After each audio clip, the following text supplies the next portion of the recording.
お前が楽しそうにしてくれていたら、俺も楽しい気分になれて嬉しいな。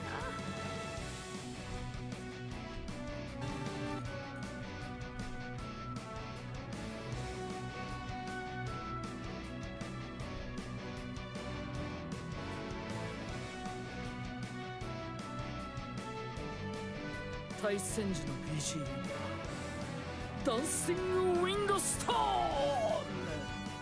出たのさ。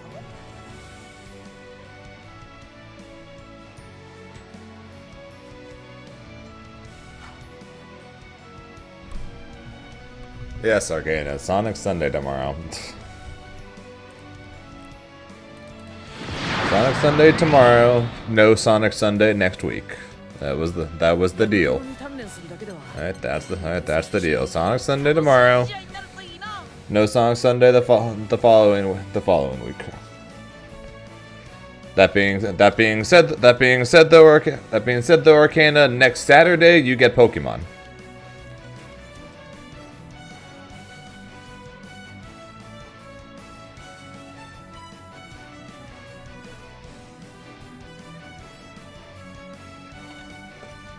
So you at least get that.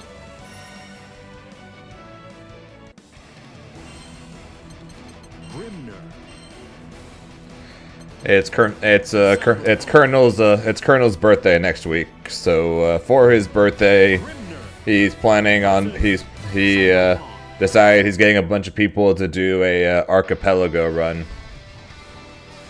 And although I can't stay for all of it since I got a local next Saturday.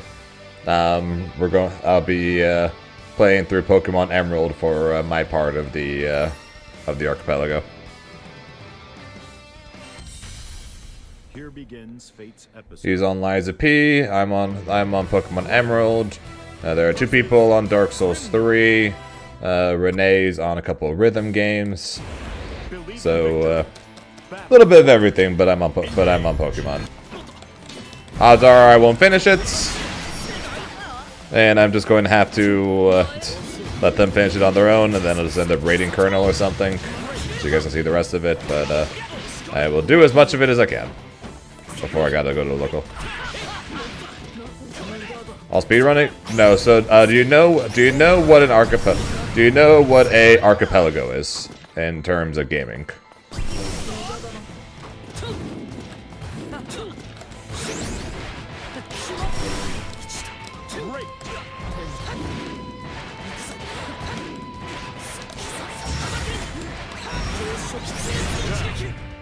Yeah, then yeah, definitely not speed running then, since we need to gather as many items as we can, or else some people are not going to be able to even do their runs, or people aren't even going to be able to play through their games without.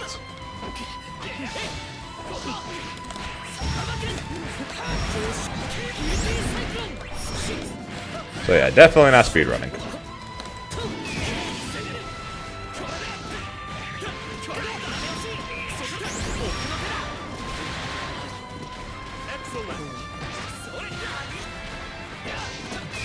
Although I'm sure if Colonel gets the glade by somebody, though, I'm sure he's going to try. I'm sure he's going to blitz the way through. I'm sure he's going to blitz his way through some of the bosses, though.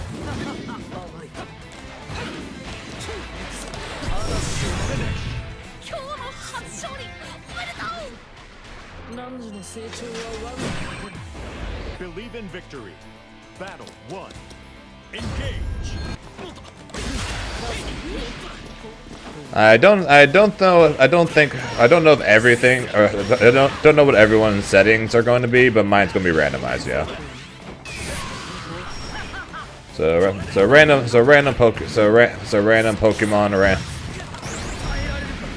trainers are going to have random Pokemon.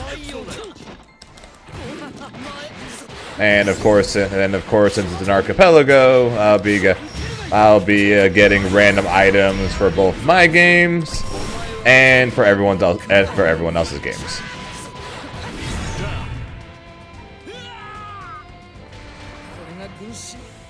Battle 2.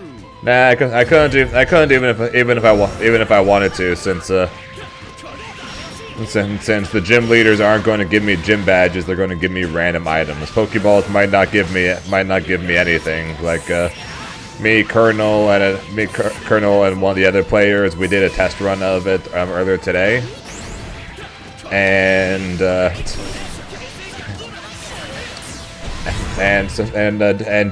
I didn't get the Devon goods from Devon, so I basically wasn't able to actually play through the story pretty much at all.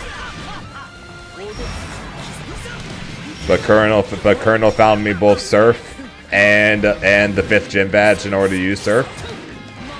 So I couldn't do anything story related. But I was able to basically explore everywhere while waiting for either me to find the Devon goods or for someone else to find them for me. For me to actually continue the story. So it was definitely an interesting experience, to say the least, and I'm looking forward to doing it again doing it again next week, where we're going to have even more players with more games. I mean, more items, and yeah. Ready for Mr. Perfect Cell vs. Metal Sonic tomorrow? Yes.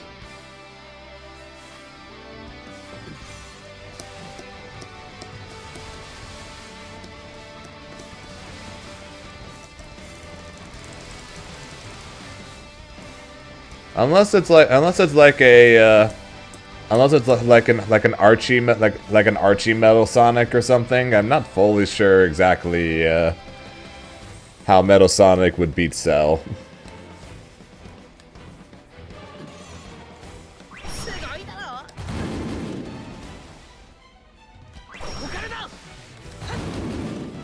Metal Sonic Cell is screwed.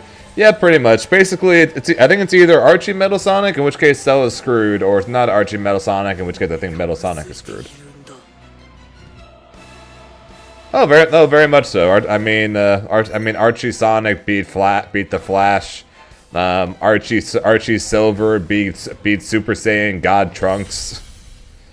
So Cell wouldn't have a chance. But again, I'm not sure exactly what non-Archie Metal Sonic would be able to do against Cell, because regular Sonic and the regular Sonic universe isn't exactly Dragon Ball strength, I don't think.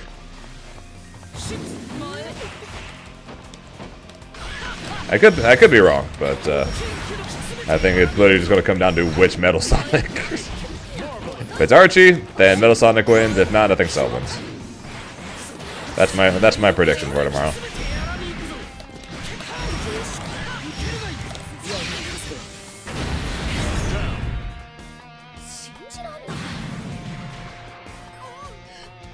Battle 2. Engage.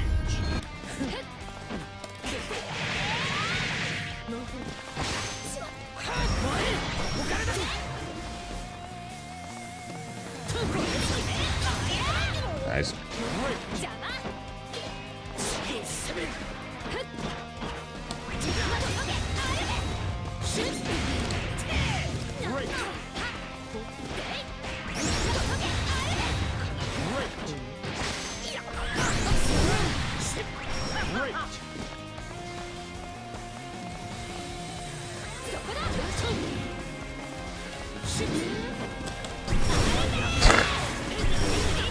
Understandable.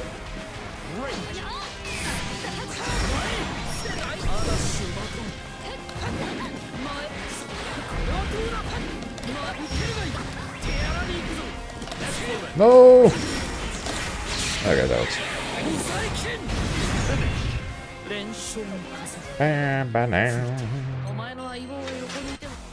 Believe in victory. Battle 1. Engage.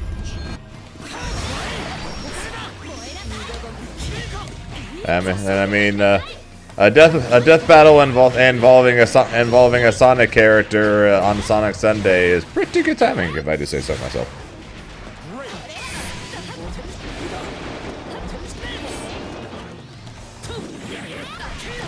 Reach! Damn it.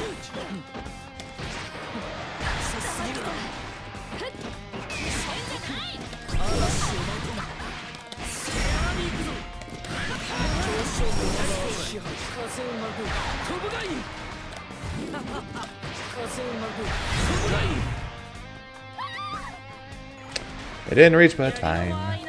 It's fine, it's fine, it's fine, it's fine, it's fine. Fair enough. Just saw that coming. How dare I?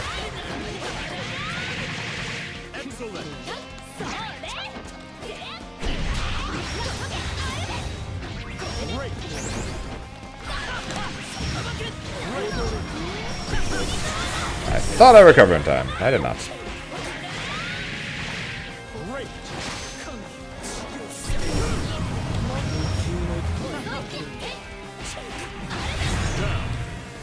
Why don't I ever block my toes? Battle 3. Engage.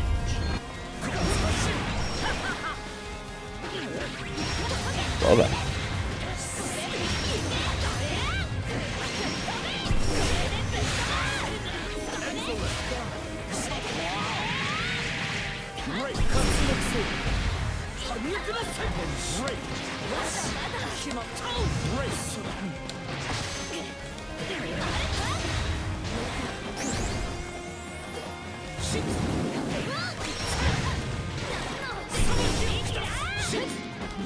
Sweet Jesus.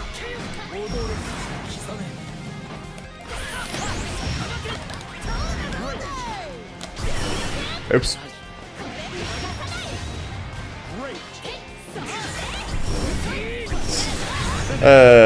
Throwing. I threw. Well, besides the fact that he was dead and I dropped the combo, I did jump 2-2-U rather than just, you know, grounded 2-2-U, which also would have worked. Anything besides what I did.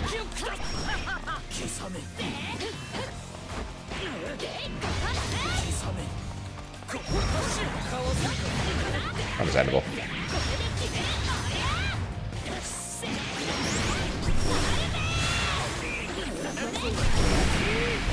Nope.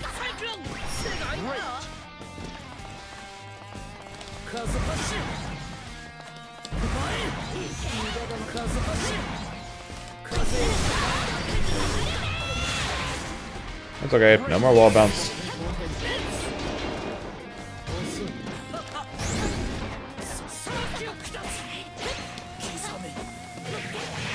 Damn you, 8-frame low.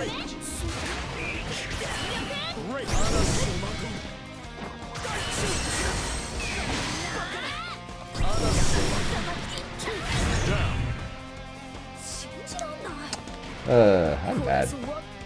Battle 2. Engage.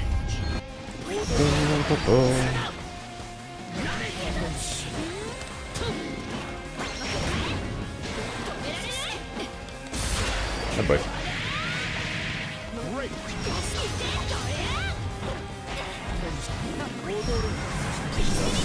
Ole.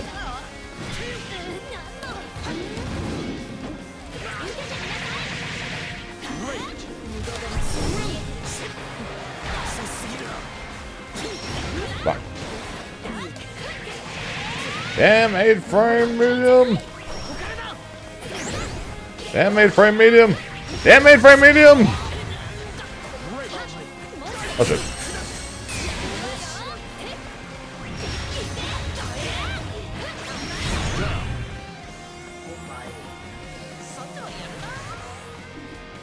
Battle 3. Engage. Okay. Yeah, that's it. Reach the corner. Thank you.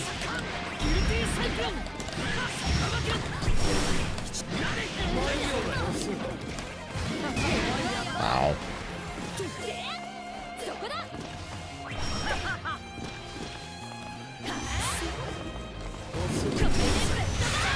Damn autocorrect!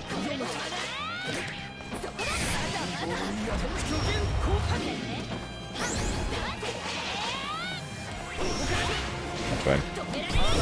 Dude. Oh shit. How'd you get hit by that? I did. Nah.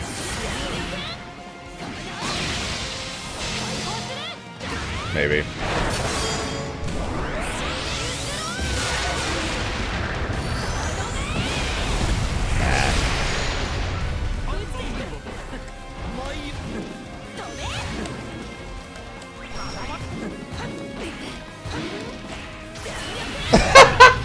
Dropped 2 kills. You can tell this is my first game of the day. You can tell it's my first game of the day. Oops. 俺と戦えサギ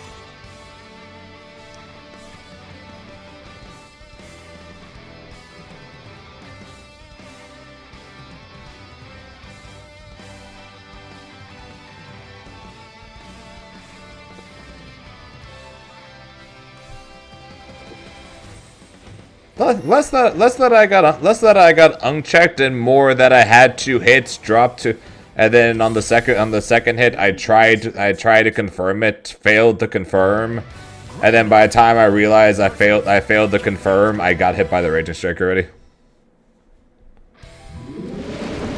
So less of an uncheck on that one, and more just a I had the kill and then double oops. Double oops didn't kill.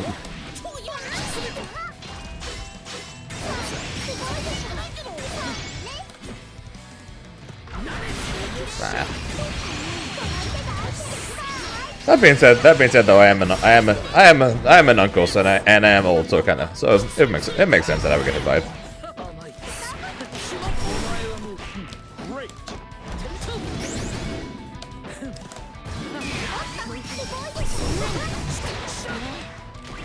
So it does make sense.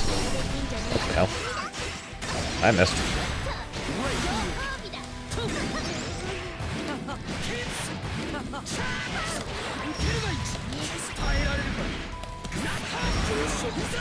No!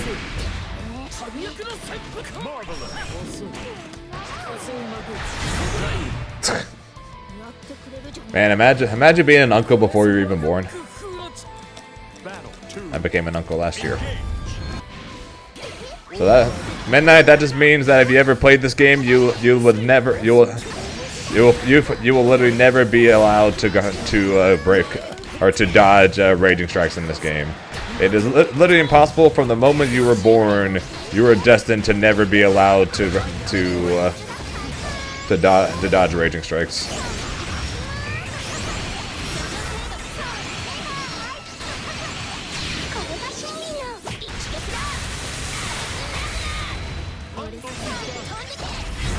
Ow. Battle 3. Engage. Yep, sorry to tell you, man. Great. This is a sad truth of the situation you found yourself in.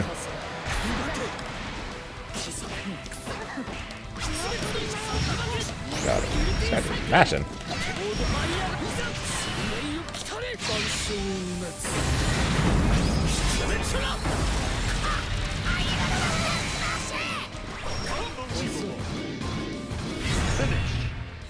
Engage.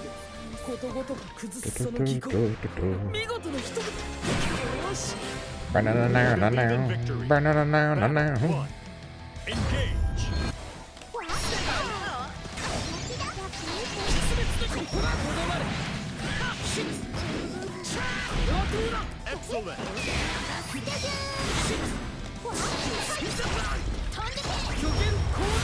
Ah, that was almost really good of me.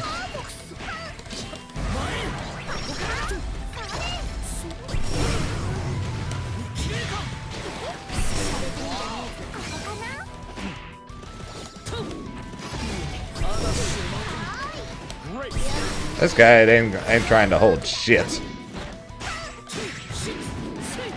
Why are you mashing on everything? マジかこれぞ我がグフ Battle 2. Engage.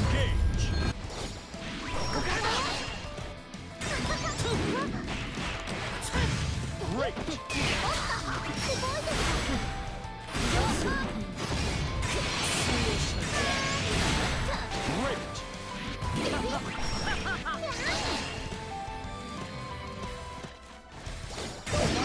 Jesus, that hits high.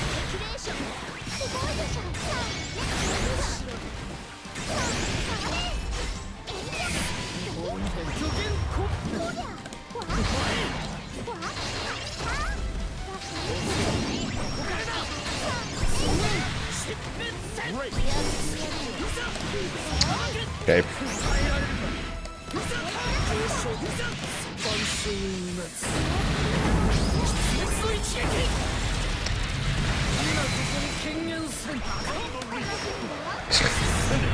He mashed teleports on what the fuck, man? What in the what?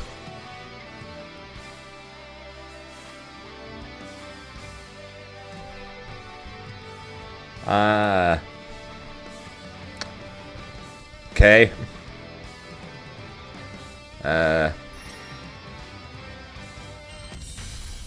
Here begins Fate's episode. I don't know. I don't know what to say about that. Lancelot versus Grimner.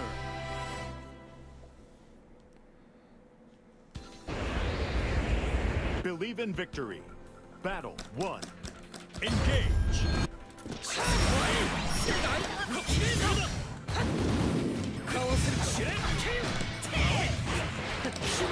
Anyone else think that this Lancelot with the name Sun Shower should be using the Sunflower weapon?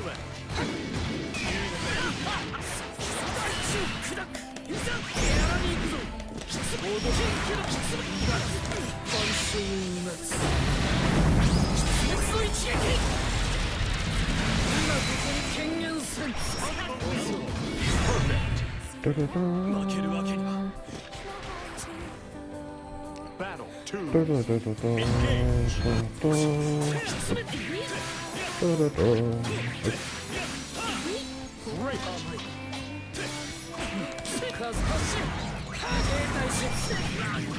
Yeah.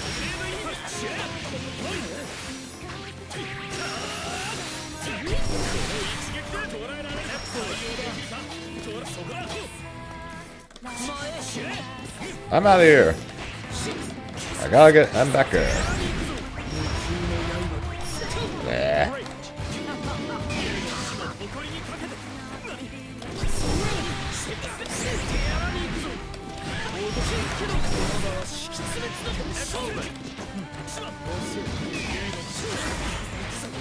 Ole! Kick. どうだ対戦楽しんでるか Believe in victory. Battle 1. Engage.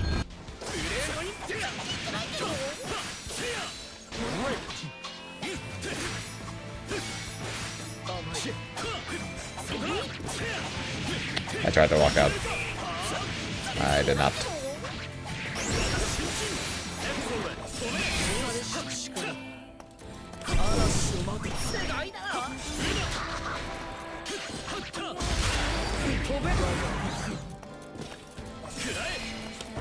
Ow.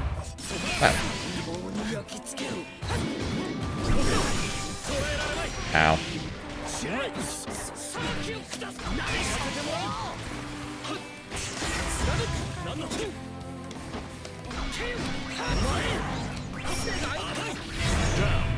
Why did I think I could do medium spin there? Battle 2. Engage.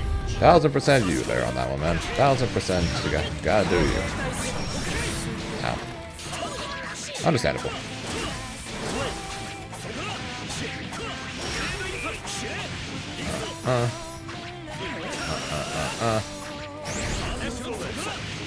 I held up.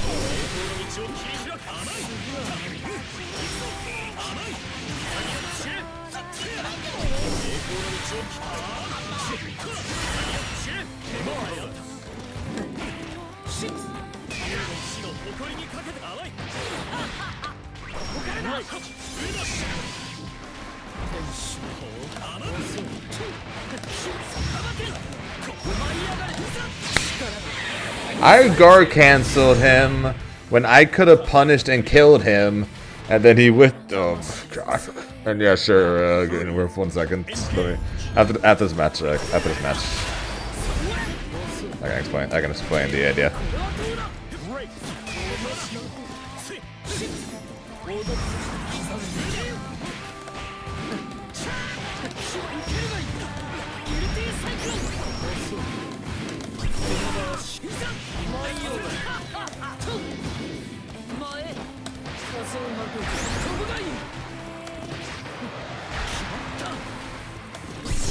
Ow.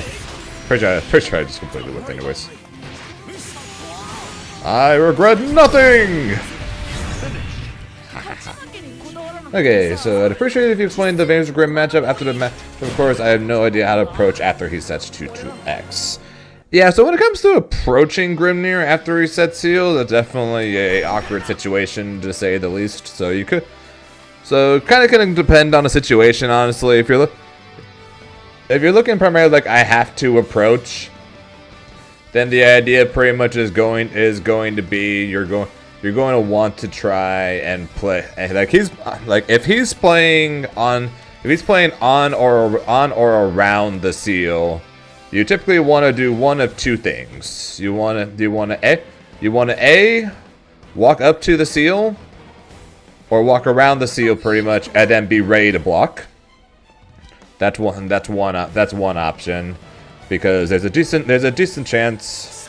Oh, as Grim. Okay, my apologies. Sorry, I thought you meant approaching against Grim. My apologies.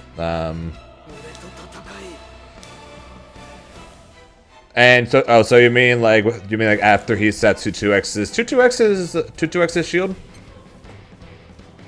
Now you're good, but I misunderstood. 2-2x is his shield, correct?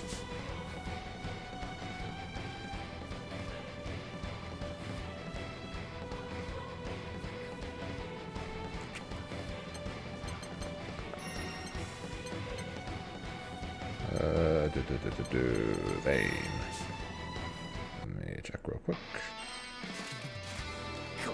Yeah, okay. Yeah, so Vayne said shield. You have a few options. One, you can just sit there, right? That's one option. Because it does eventually go away. It's not the most insane amount of time, but then if he's just constantly swinging at you, you just keep spot dodging, right? So that's one option. Another option, if he does it, you can just do U-Tornado if you want to look for something like that. Basically, you tornado, and if he spot dodges, you run towards him, or you look to 214M at the correct distance and set up plus frames, and do that now that the shield is gone before he gets a chance to set it up again. Not including meter options, of course. EX version does blow through it, so similar idea. He sets shield, you do EX, he spot dodges or blocks it. You look to 214. You look to 214M. Let me set it no block. So he does shield, you do that, break through it. You look to 214M, set up plus frames, and then go in that way. Another chance while he sets up seals, you use that opportunity to set up your own seals. So that way, if he looks to then potentially go for another seal or shield, you can then dash around. You can then dash around the shield, or potentially dash through the shield. So you can look to do something like that. Or if he sets up shield, wait for it to be over, you swing whatever, and then set up another shield. Between the times where he looks to do that, once it's gone, you look to just immediately press 214U, being safe on block as a way to get in. Of course, you can look to potentially punish him, for trying to set it up again, or just as a chance, or just as a potential chance to get in that way. So TLDR pretty much breaking through. If he has shield already out, EX Tornado or U Tornado is your friend to break it and look to potentially get plus frames. And if not, then you can use the opportunity to set up seals and then wait for shield to break, in which case you could then look to go in on him, either with him trying to either set it back up again, or just if he tries to do, or just look to play your normal game plan from there if he isn't just constantly trying to spam the shield over and over again.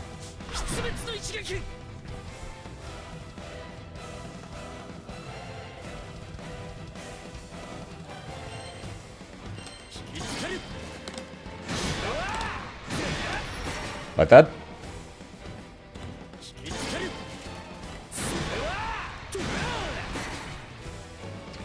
Like I said, just spot dodge.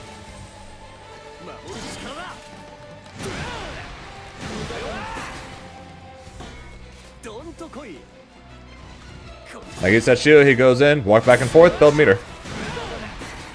Just walk back and forth and build meter. Then same thing. Once shield runs out from there, do your thing. Or if he walks in, like I said, you got EX breaks through it, and so does you.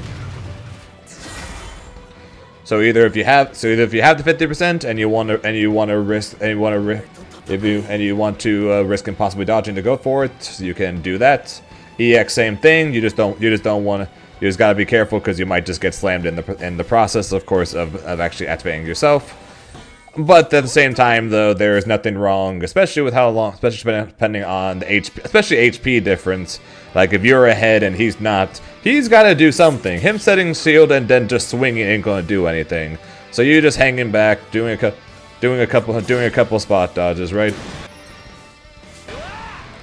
You're a big chillin'. You set up seals. He's got to do it again. You're a big chilling, and then every time you walk back and forth, you keep building meter. Every time he swings, if he spot dodges, he builds less meter than when you're doing back and forth, and then eventually you're going to have 50%. In which case you then go pop, right? So you can look to do something like that to not only break through the shield, but also have a chance to either A, hit him, or B, look to then, like I said, set up a potential 214M plus frame situation. Since he won't be able to, or since he won't have the shield available at that time, and will then need to immediately activate it after blocking the attack, or spot dodging the tornado or whatever, in order to stop you from getting your plus frame situation. And he might end up getting himself kicked in the process, which is always nice. So yeah, those are basically your options. With Vayne, you really don't have to be rushed, in all honesty, because his main thing is he's going to set up a shield and then he's just going to swing over and over again, right? Main thing as Grimnir players is that we like to go in the air, we like to do seals. He wants you in the air, right? He wants you in the air so he can get his big counter hit, big ass combo that does so much damage. But if you're grounded, throw a bunch of tornadoes, be annoying with the shield, and he won't get a chance to do that. And if anything, if you keep poking him potentially with a tornado, eventually he's got to be the one to then go into you rather than the other way around. And Vayne's not great at that. Vayne is not great at that.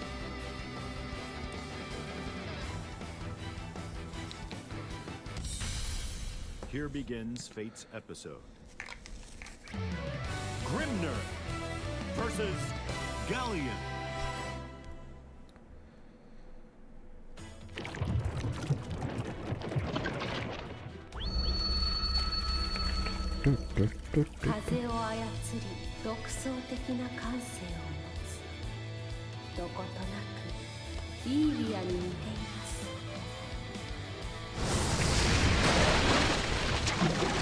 Remember, try to 5U. Yeah, it's like if you're going to do something with Grimnir when it comes to seals, you really gotta make sure you're ready.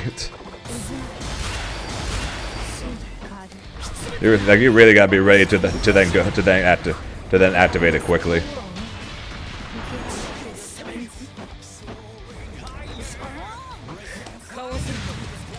Because he is gonna look for that anti-air and he's gonna blow you the hell up for it.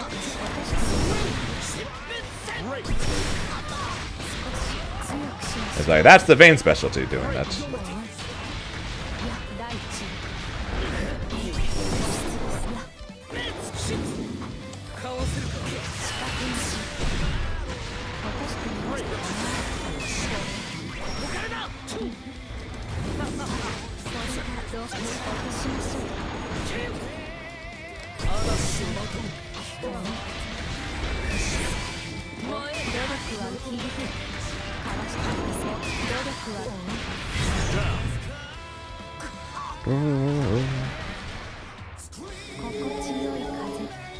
Battle 2. Engage.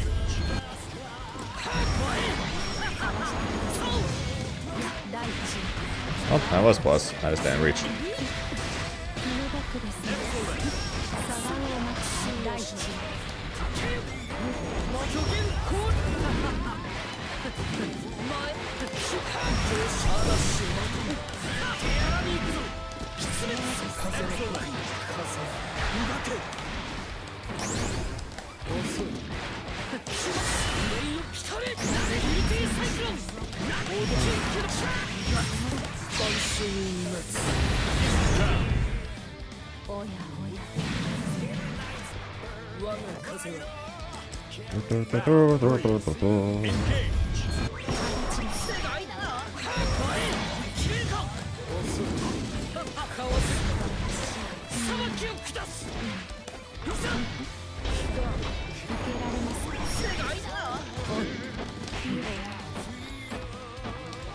What's up, Faust?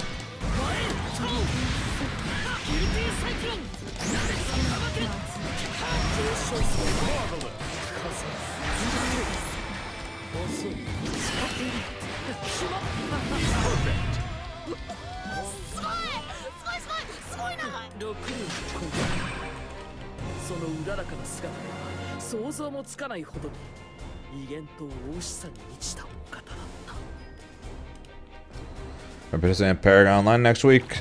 I did say I would probably enter Paragon next week, and I more than likely will. Yeah,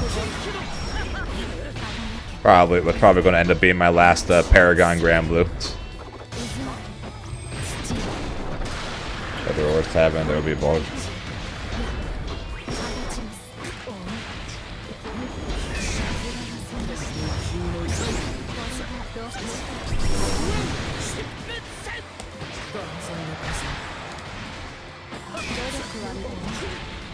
You just really want the base drop, huh, Weebu? Huh, Weebu?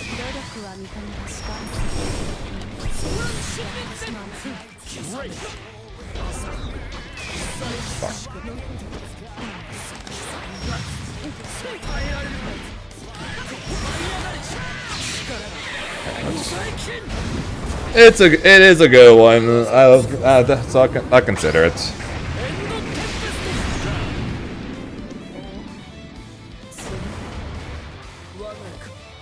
Battle 2. Engage.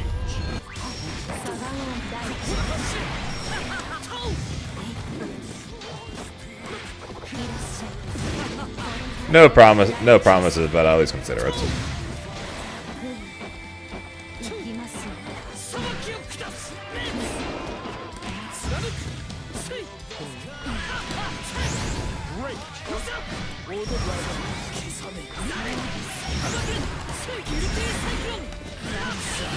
One, two.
Sure.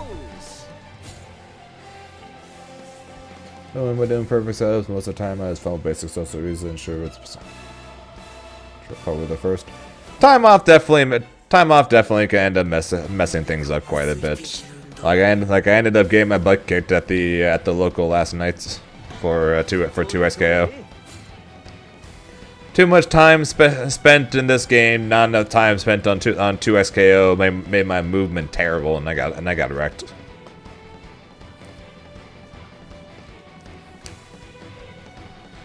So things like that will happen.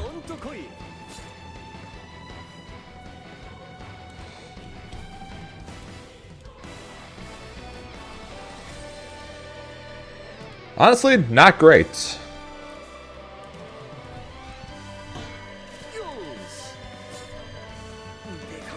Like honestly, his character does not feel that great in the current meta. Does not like fighting Luane. That sucks. Fighting Matera used to be okay. Not so much anymore. Fighting Vasera, like ironically enough, like of the at least in my opinion top 3 of Luane, Matera, Vaseraga feels the least miserable, and that's saying something. Then if you go past that, Kags is still very annoying to fight as Grimnir. Siegfried is absolutely atrociously bad. Beatrix went from probably slightly Grim favored to now probably around even.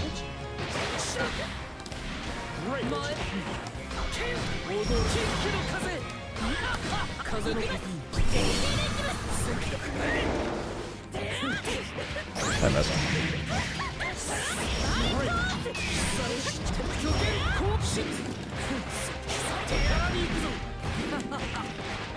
Excellent.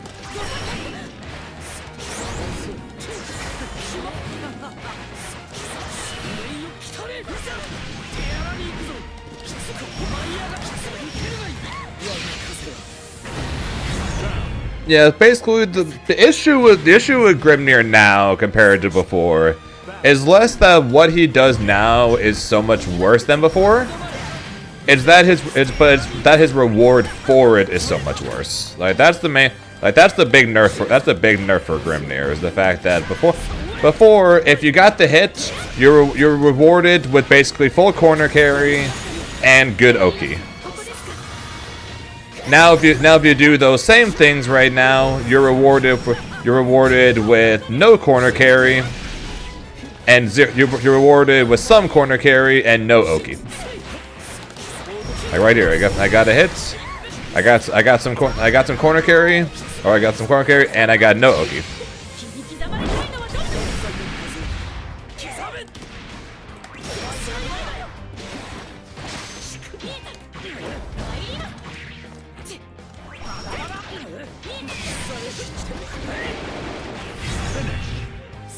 And that's basically the big difference now between Grimnir and before was that before, and one of the reasons why fighting against Matera is so much worse now than it was before. When we fought Matera before, when we won one interaction, we put her in the corner, and then we made her guess for her life, pretty much, right? We can't do that anymore.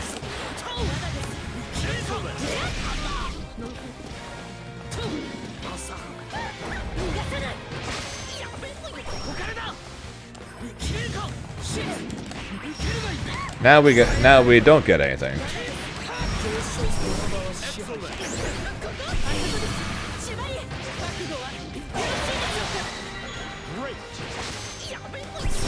And that's basically the number one weakness now for Grim. That's basically that's the biggest change from Grimnir.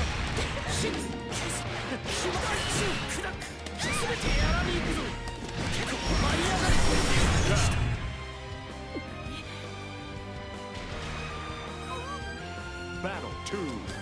Engage.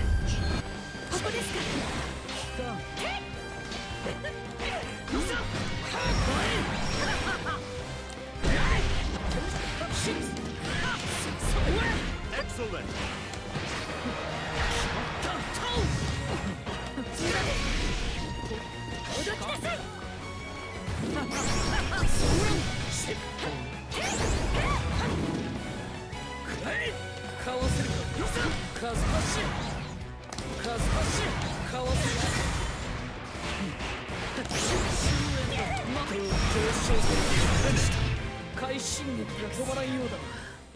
No.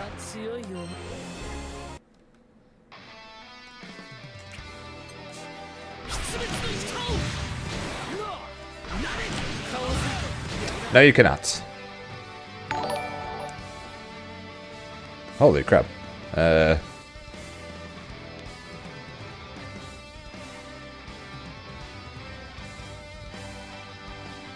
Haiko Yuzo Ketsu, thanks for the follow, appreciate. Haiko Yuzo Ketsu. Huh? Christ. That's a name and a half. Haiko Zuyo Ketsu. Haiko Zuyo Ketsu. Thanks for the follow. I apologize for butchering your name. Thought easy to pronounce. Yeah, no, after I fail it about 10 different times in my head before I even attempt to say it.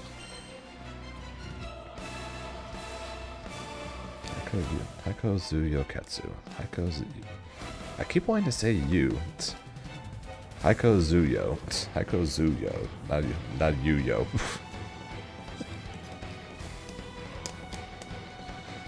But yeah, that's the main difference now from Grimnir now and before, and why he's still a top tier pick, but is no longer like a top pick, and why I think some of his matchups got so much worse is because before it didn't matter if you had a bad matchup or bad situation. Grimnir got this hit. You get this wall bounce. You get this combo. They're in the corner, and then you either set up some kind of Oki, or you can potentially lead to then get a hit to then lead into some kind of Oki. You can't come anywhere close to doing that now, unless you either start off with an auto combo, in which case you could do something like this, right, to then get a lot more corner carry. Or to spend a BP. If I can get the stupid dash timing. Said if I can get the stupid dash timing. Christ alive.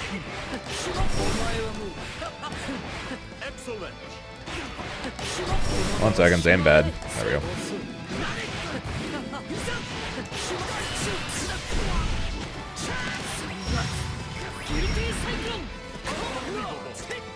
Well, I am myself bad at this game.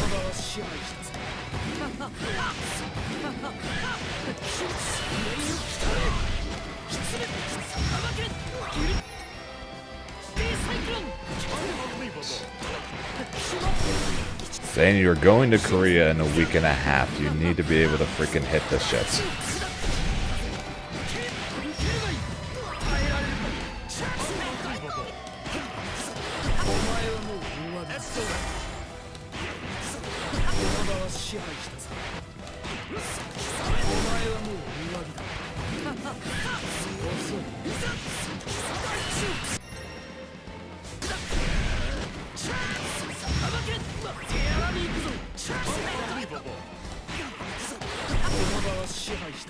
I'm so screwed.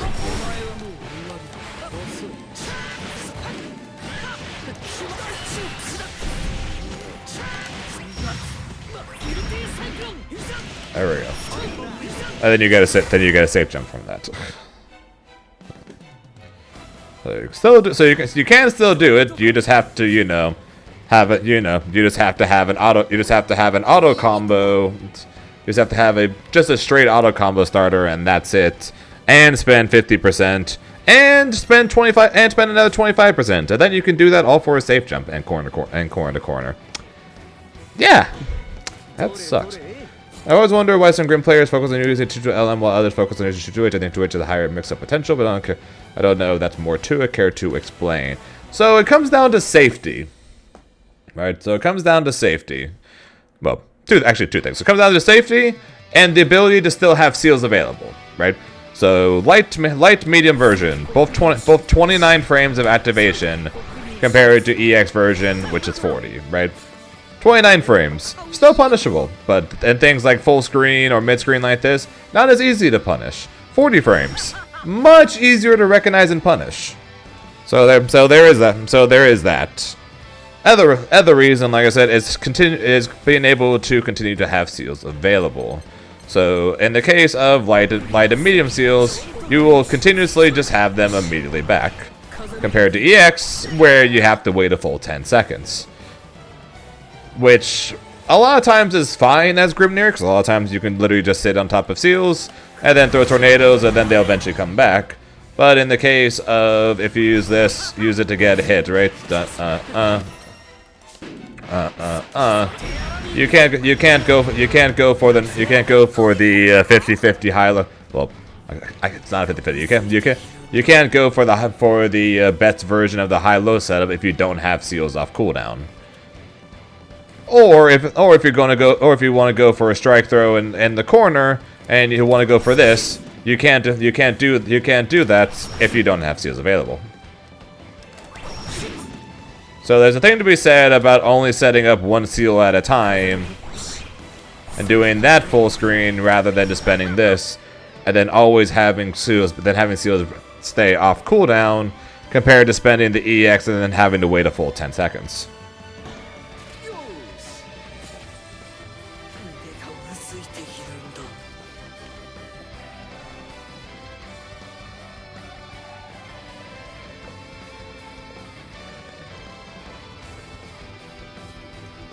So yes, using the heavy version, getting all 4 seals available, provides more options, more mix-up potential, things of that nature, but you do have to wait 10 seconds in order to get them back.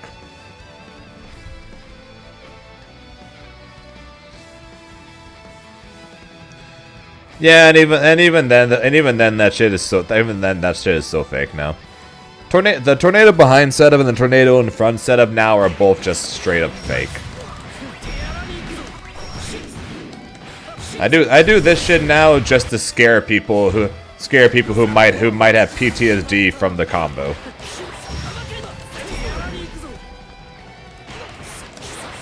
Like some people have PTSD from the setup and then still act like it's real.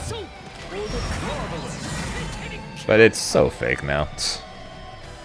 One of the reasons why you almost see me whenever I do this combo now, I always go for this.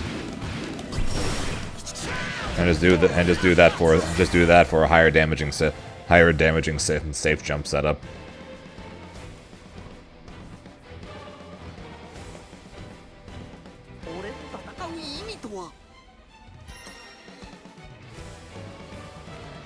Use the block buttons in 2026. I have I've got both my Grimnir guide and my anti-Grimnir guide both recorded and sent over to the editors to get worked on. And in the anti Grimnir guide, I probably said use the block button no fewer than 5 times. Including ending the video by yelling at you guys to use the block button. I also started off the video by saying by yelling at you guys to use the block button. So yeah, it's definitely going to be a use the block button 2026 Zane 2026 moment for when that video comes out. That's for sure.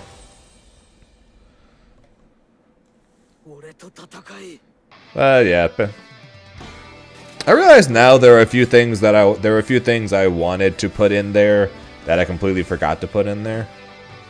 For instance, saying this shit is beyond fake now, and then saying quit teching throw with throw.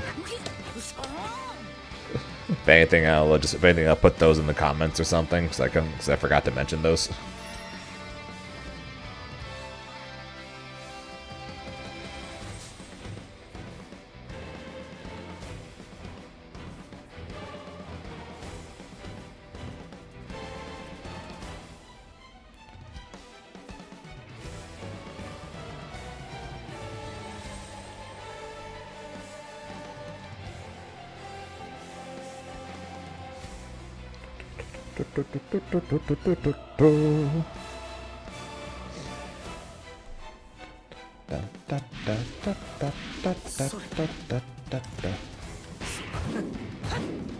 Although I'm also debating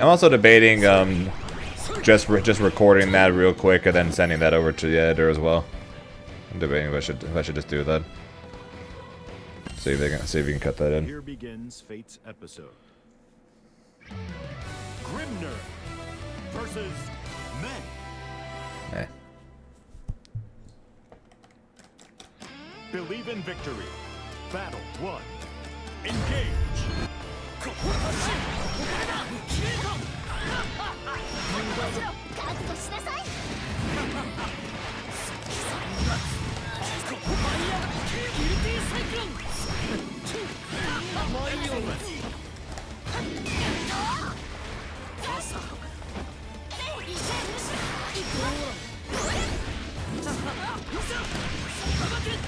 耐えられるか。マイヤー、命を来たれ。受けよ暴君。 No, the least reactable high-low is when you do 623H, J214H, 22H, 22H down up that version. That's the least reactable version. Second least reactable version is the one where you already have one of the seals available on screen to jump to. That's the second least reactable one. But that's the one that's probably most commonly used because that one's probably the easiest to set up since you only need one seal already on screen to do it. I can point out exactly which two I'm talking about after this match if you want.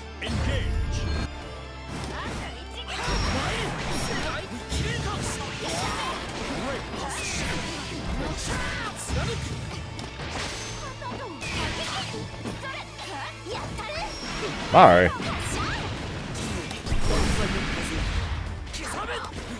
But yeah, the Grimnir guide will be coming out sometime in the next few weeks.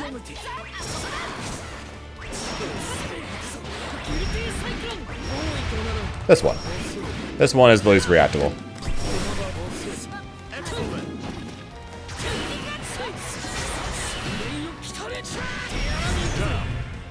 Yeah, right. So I was at a Invincible versus testing thing today. So that's what.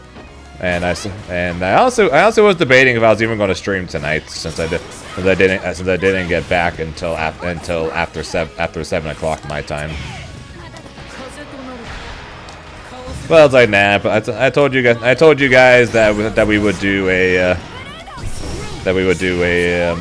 night stream since I can't stream in the afternoon. So damn it, that is what we were doing.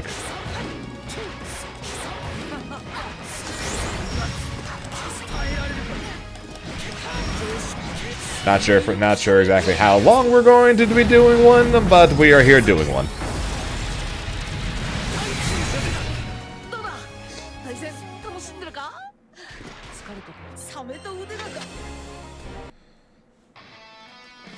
But yeah, so this is the least reactable version, at least of the ones that I know. And then this one is the second least. So the benefit of this one is that you don't need to have seals off cooldown. You just need to have one seal available, and it doesn't matter which one. The one on the ground or the one in the air. It does not matter. As long as you have at least one, you can do it. But the one on the lower one though is one more frame less reactable. So it's slightly better to have the low seal compared to the high seal for that setup. But they're about a frame apart. So not that much different. So there's that version. So there's those two. And then if you have 0 seals and don't have seals off cooldown, you could always go for the old one I used to go for, which is still this one, which is honestly fairly reactable, but it still does the job at least somewhat.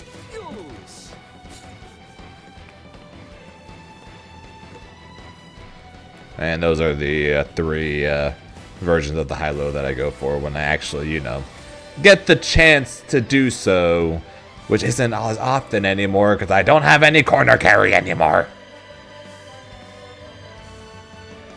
No, it's actually his head.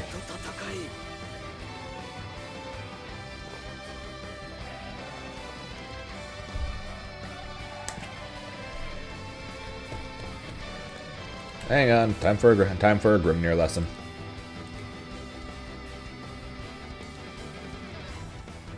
Also, what's up, Dur? Good evening to you as well.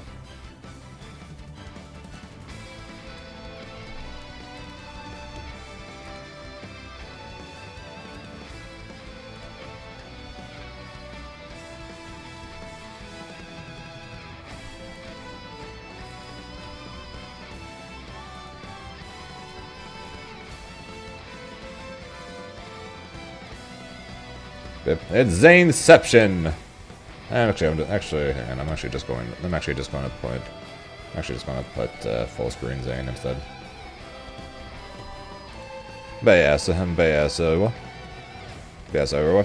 Okay, this isn't the fast version. This isn't the best version, but this is the second best version, so it fits the bill. It fits the bill either way. But yeah, so sets up seals, goes back up, dashes down, and then you see right here, top of the noggin. Top of the noggin. Starting from around here, look for the noggin. If you can see the noggin, he is high.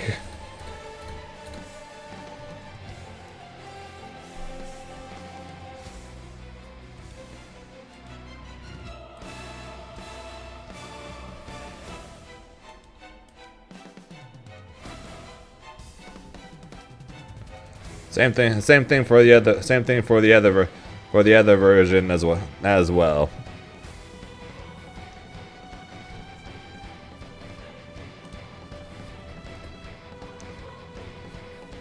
Dashes down, and then look for the noggin. You can technically look for the cape as well as you want. I always look for the noggin, but look for the noggin. If you can see the noggin, then he is going high. If you can't see the noggin, he went low.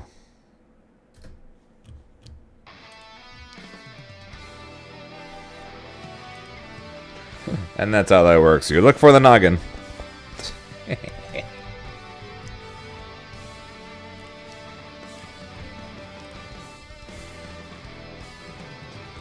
I know, right, Gaiman? I'm just that good.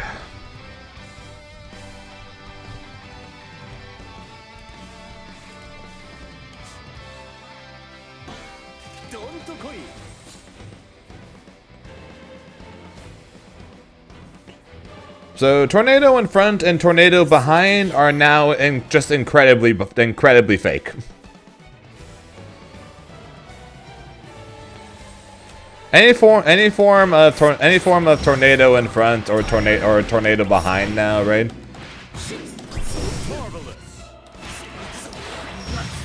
They're just now entirely fake. Whether you do the in front or behind version, it does not matter. It's entirely fake because the only thing that can come from it is if you're the only time it is actually going to be useful is if you go for a immediate jab, they get hit by it and it goes into the tornado. That is the only way for the tornado to cause anything that involves any form of extension or confirm off of hits or combos because of said nerfs to tornado.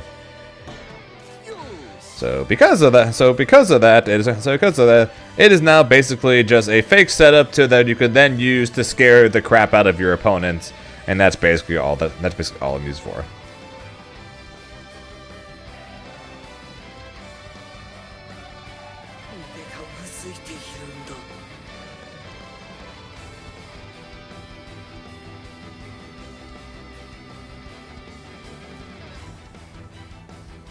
No, the reason why I say the tornado setup is just so fake now is because of the fact that since you can no longer throw people into the tornado, right? Or you can't 6-6M somebody into the tornado anymore. Because those things are impossible now, it is no longer an actual mix-up setup. It's literally just there to scare people now. That's why I call this. That's why I call the setup fake. It's not that it's not okay. It's not that it's not bad. That's not decent Oki or anything like that. It's the fact that since the tornado doesn't last long enough anymore. It doesn't matter because whether you run up and throw them, tornado's long gone.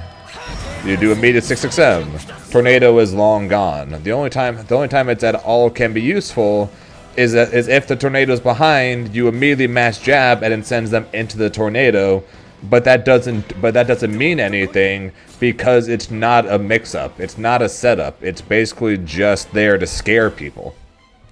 Which is why you still occasionally see me do this, because some people still get scared by the tornado being there, allow me to then run forward and then go for the strike throw because they are still scared, and then if they mash, they still will hit the tornado and it'll still trade, which is what makes it still okay Oki. It's just the fact that it no longer is good Oki because you don't get anything from it anymore. The only thing it does is makes your run forward slightly safer, in which case you're really just better off just going for the safe jump, right? Like you're better off basically just doing this instead, because it's basically the exact same idea. You get the safe jump. It is still your turn, and then you're already on top of them to then go for a strike throw at that point, be it throw or jump seal or whatever you want to do. It's honestly better to just go for the safe jump setup like that instead, rather than the tornado, because you'll at least. Because if you're gonna go for strike throw anyways, you might as well get plus frames where you're already on top of them, compared to plus frames where you're and not that many plus frames when you're standing behind a tornado like this, right? You get what I mean?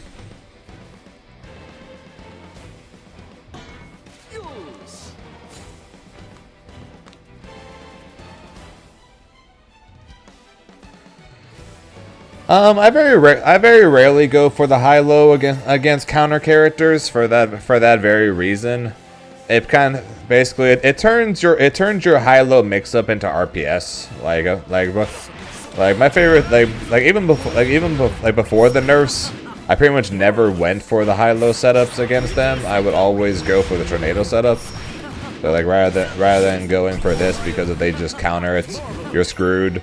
But then if you try and bait the counter and they fuzzy mash, then you just gave up your turn. So both kind of sucks. So I always ended up just going for the tornado setup, right? So I always ended up doing this, and I still do this a lot against counter characters, because it's a similar thing. If I go for the safe jump setup, they can still just counter it, which still sucks.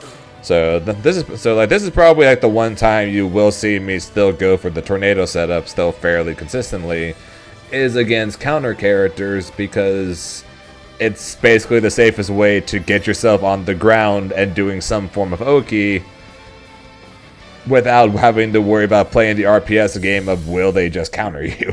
Fates episode. Grant versus Grimner.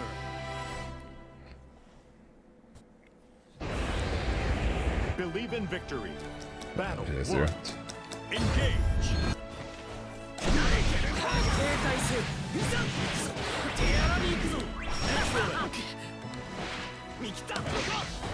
He just wake up sweep.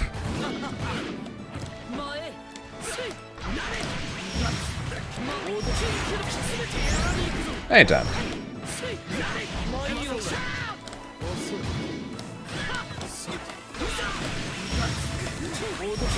Pose. Pose. Pose. 2-1-4-U hurts me the most. It definitely sucks. It definitely sucks losing all the mix-ups, of course, right? That definitely hurt. That definitely hurt a bunch. But the one that hurt me the most, though, is easily the 2-1-4-U change, because of the fact that that means that Grimnir has basically lost the ability to put people in the corner, while just about every character in the game has basically gained some new version or some better version to get people in the corner. So now just about every character can put Grimnir in the corner, and Grimnir can't put any character in the corner. And that just sucks. Which, like I said, is one of the main reasons why the Matera matchup went from Grimnir favored to probably even or slightly Matera favored now, is because Grimnir has basically lost the ability to put people in the corner, and that was Grimnir's reward for getting around Matera's, well, Materaing. But that doesn't. But you can't do that anymore. And one Brave counter puts Grimnir back in the corner again against Matera.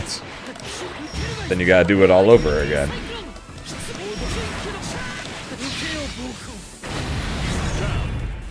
Did you just triple pose? I did. Don't ask me when or why I started doing that, but I did. Is there a reason for it? No. Is it BM? Little bit. Do I do it anyways because it gives me some semblance of happiness playing this game again? Yes. Yes, I do. Yes, it does.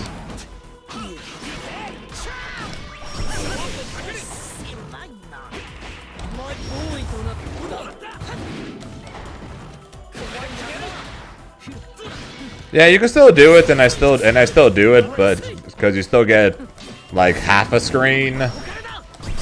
You still get like half a screen into some form of Oki only for 25%, which still isn't bad.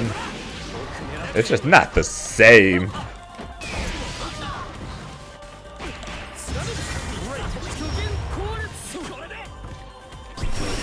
Ugh.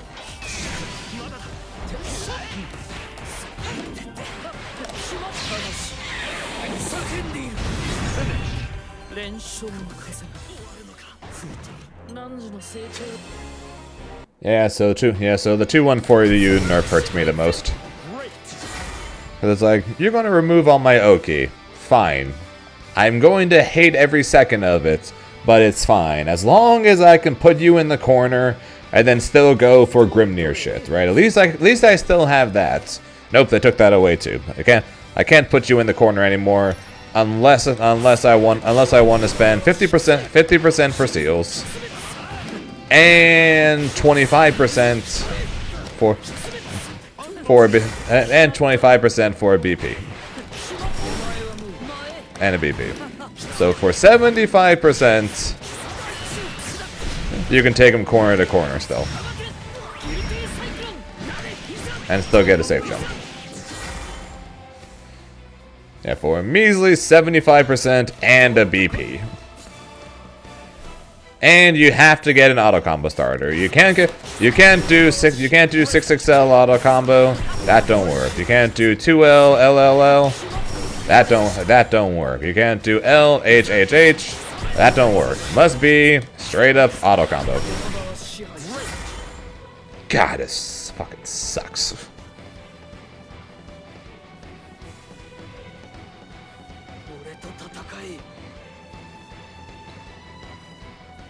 Like I said, Grimnir's still good.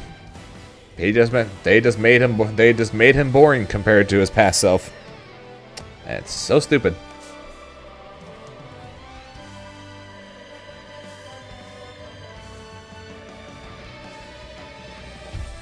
Then take away one of them, not both. You're gonna take away all of his Oki, then let me put him in the corner now.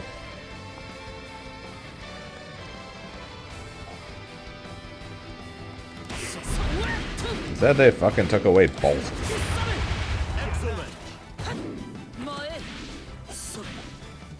Yeah, so my current plan is after the arc final is I'm going basically I'm putting this game down and going full time into 2X. because like I said, they unfortunately made Grimnir kind of boring, and he was the main thing keeping me on Granblue. So plan is after the finals, I'm going to basically put this game down and turn it into the Dragon Ball scenario of it's going to be a game I primarily just play at tournaments, and then go full on into 2X, and of course look ahead to Avatar and Tokon, adding Avatar and Tokon as well, of course. Here begins Fate's episode. Grimnir. Oh, I'm definitely looking at Avatar. That game is fucking good. That game is so good. It has Avatar has no reason to be as good as it is. And Tokon looks like they made good changes, and that's going to be better now. So I will be looking at Tokon potentially to add to the list as well. But Avatar is a definite, and I just gotta hope that it continues to gain traction and actually becomes a tournament game, so I can go to events and play Avatar, because that'd be fun. And then, yeah, like I said, we'll probably be adding Tokon as well, but not sure about Invincible Versus. Like I said, I did go to a event for Invincible Versus earlier today, and game was definitely felt a lot better to play than the short time I spent with it during the alpha test. That being said, though, I'm not fully sure about whether I'm going to play it or not, primarily because of the fact that I only have so much time in the day, and I kind of want to spend parts of my day not playing fighting games, at least every once in a while, and trying to play 2XKO, Invincible Versus, Marvel Tokon, and Avatar, I don't think is humanly possible for me.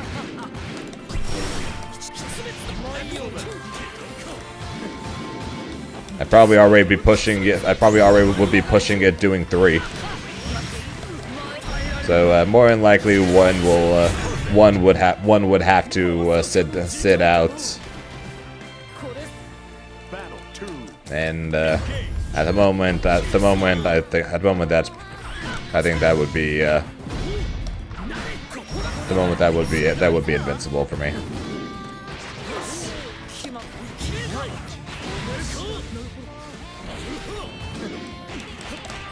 Not locking that in or anything yet at this point, but at the moment, that's probably what my plan is currently looking at. Throw punch it. Well, I mean, he at least threw. It didn't get the punish, but at least threw.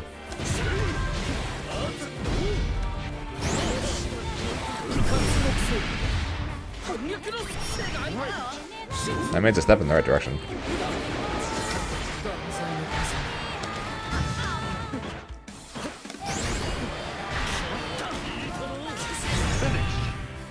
Yes, the Grimnir, thank you for your service. Appreciate that work.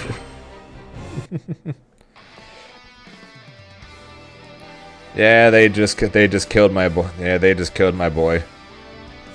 And I've said this a few times, and I still think it's pretty. I still think this is pretty accurate. I don't really like Granblue. I just like Grimnir. I think that is unfortunate. I think that is a unfortunate and very accurate statement for me.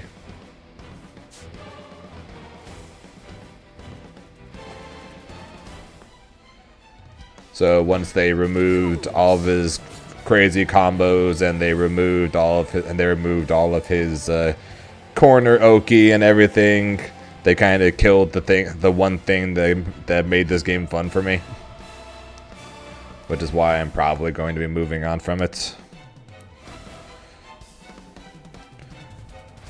And it's fine. Like I said, it's not game's not my cup of tea, and that's fine. Some people like some games, some people like other games. That is a-okay. It's just kind of unfortunate after a few years of now playing this game that that's how it's that's where I'm at right now. Let's see what's kicking my ass. Yeah, you keep getting scared of what could happen there, Xavier. Rather than what's going on, you keep getting scared of what could be going on. Heard it felt like playing Anime Fighter, pretty much. I'm obviously freaking Dragon Ball Fighters, Marvel 3, Grimnir here, 2X KO. Obviously, I'm a big anime fighter guy, right? I think that's painfully obvious. Avatar as well. That's kind of painfully obvious for me, right? So this game definitely is not my cup of tea in terms of what I normally play, but Grimnir worked around that because Grimnir is not a Granblue character. He is an anime fighter character. So I was able to work my way around it, and that's one of the reasons why basically no one else plays this character, is because they're trying to play Granblue. I'm trying to not play Granblue. and that's the big difference, and why most people probably don't play Grimnir, and why I was like the only Grimnir at a top level, was because I'm here to play anime fighter in Granblue. I'm not here to actually play Granblue. But now that they've turned Grimnir into Now that they have turned Grimnir into a Granblue character, he is no longer fun. My allergic to Street Fighter 2? Yeah. It's so slow. That Street Fighter is just so slow. Lancelot versus Grimnir. So yeah, this year will be Believe in victory. Granblue will be joining the land of Dragon Ball pretty much. It'll be a game that I play when I go to tournaments, but probably not much besides that. And then it'll be pushed aside and make room for what's next, which is the full grind for 2X KO for the next while. And then the addition of Avatar Legends and Marvel Tokon later on this year. That is my current plan this year, at least. We'll finalize things and work things around to figure out the time for all this shit. Because yeah, making time to practice 3 fighting games is going to be insane and a ridiculous amount of time that I'm going to have to spend. So. Going to have to figure that out, but we'll figure that out when those games actually come out. But for now, we're just going to grind. Like I said, we're just going to keep grinding for the finals. We are going to play the finals, and then we are going to grind 2X KO until we get our new games that we're potentially adding to the schedule and the practice time.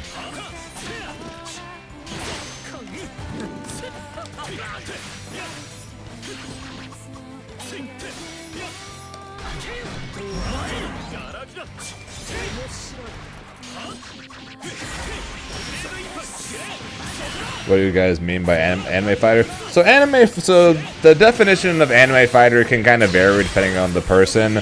Anime fighters typically, though, are known for big flashy combos, crazy fast movements, things like that, right? That's typically what anime fighters are known for. Big flashy combos, lots of movement, lots of jumping thing.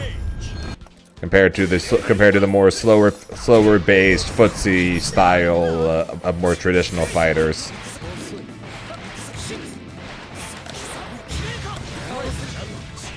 Kind of like the likes of a Street Fighter, of a KOF, things like that.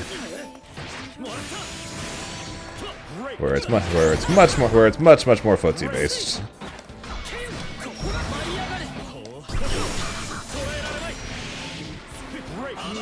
Fatal Fury though seemed to spark a decent mix between anime though and standard though.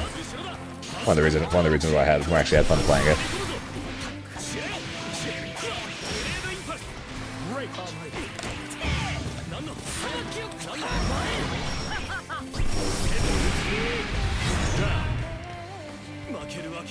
So Granblue definitely has some anime aspects to it, but it is primarily more a traditional fighter in the sense of it is extremely strike throw. It's extremely footsie, extremely strike throw based.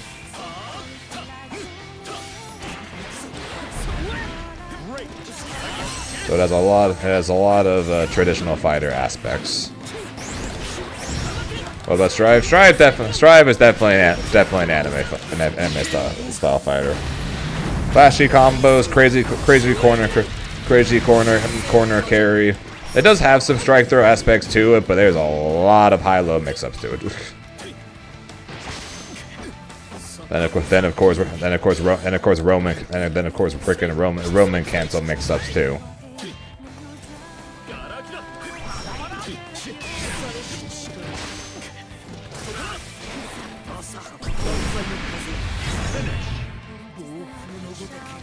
I'm actually looking up like what people would describe it as. Oh, so it was good, Nina. My able to catch the stream was good.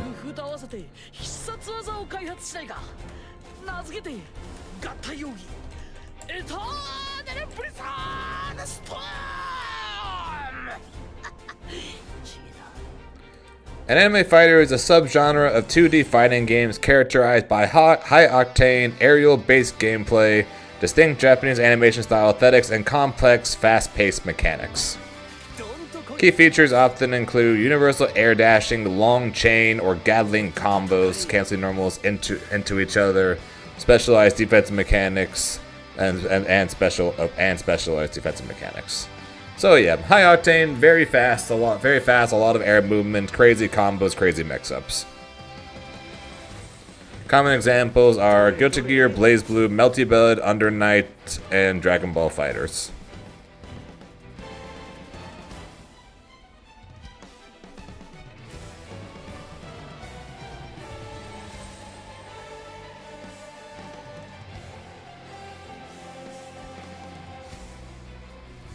I recently tried Lance. I figured I'd play 6, so why not? I like him, but definitely sticking with 6. That's fair. That's fair. They do fit a very similar role.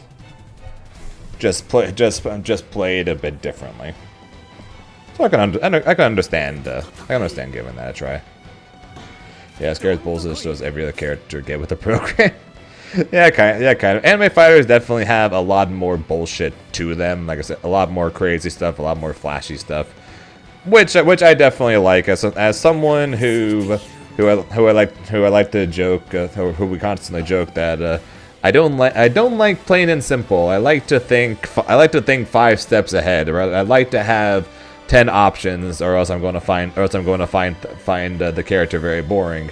Hence why I legitimately cannot play Shoto characters, is because they're so straightforward and so boring that makes me not want to play the game, and why I tend to favor the crazy complicated characters or crazy set play characters that have 5 options, or you have to do A and B to then unlock the ability to do C, D, E, and F or whatever, right? That's why those kinds of characters speak to me a lot more than the more straightforward ones, because I enjoy being able to do 5, 6, 7 options. They don't need to do, I don't need to do everything, one thing or everything super amazing, best in the game. But if I can do that little bit of everything, where I can do A, B, C, D, E, F, and G, and then each one of those options counters another option, which counters another option, which counters another option, so on and so forth. That makes things more interesting for me, and that is what I typically end up favoring. Have I ever played? So I played a little bit of Melty Blood when it first came out, but not much since then. If I played now, Basically, everyone universally agrees I'd be playing Ayoko.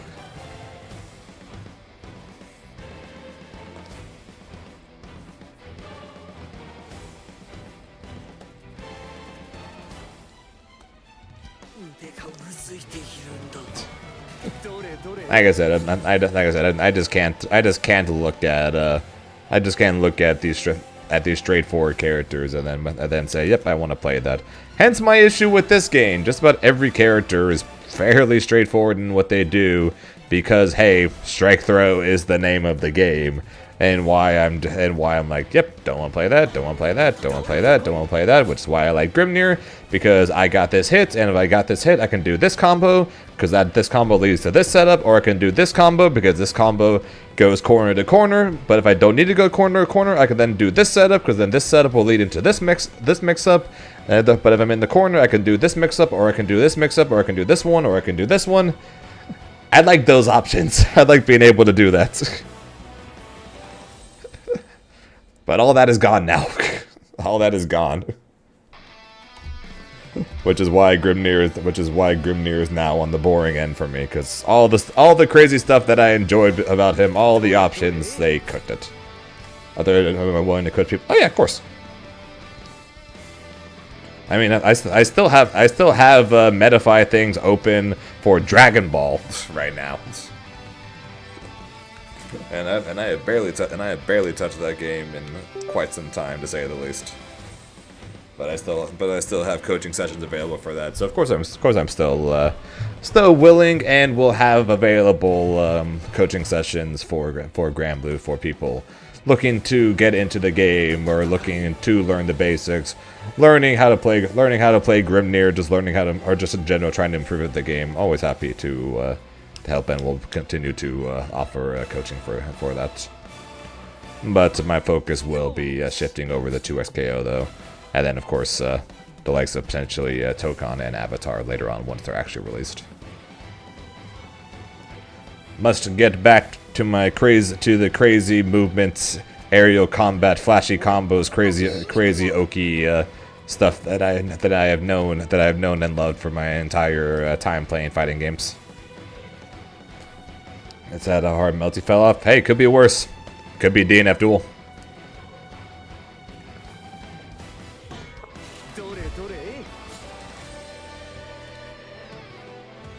Do the grand coaching. Hey, I coached it. I did do a coaching session with the Vegeta player.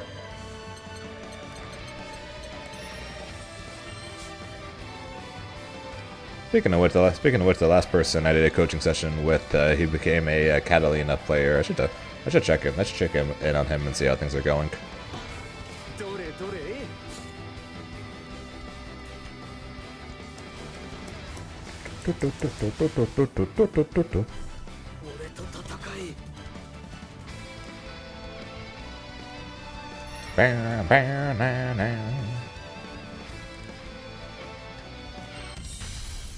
Here begins fate's No, you were not. I had no, you were not. I had a coaching session 2 weeks ago. Was my most recent coaching session. Believe in victory. Battle 1. Engage.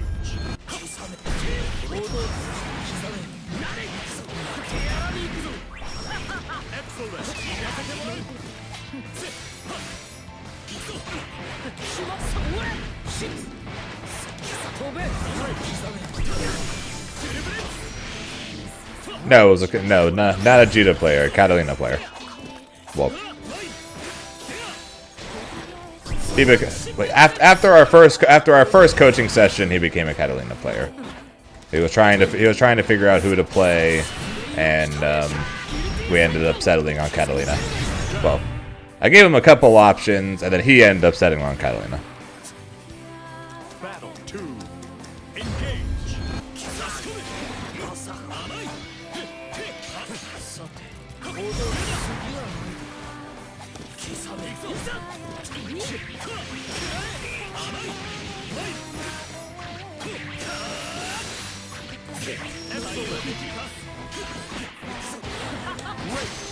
Yeah, they nerfed the install of one of the only characters who still had a workable install.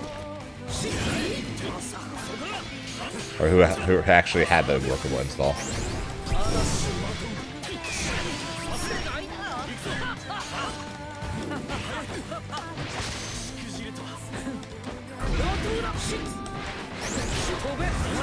So annoying.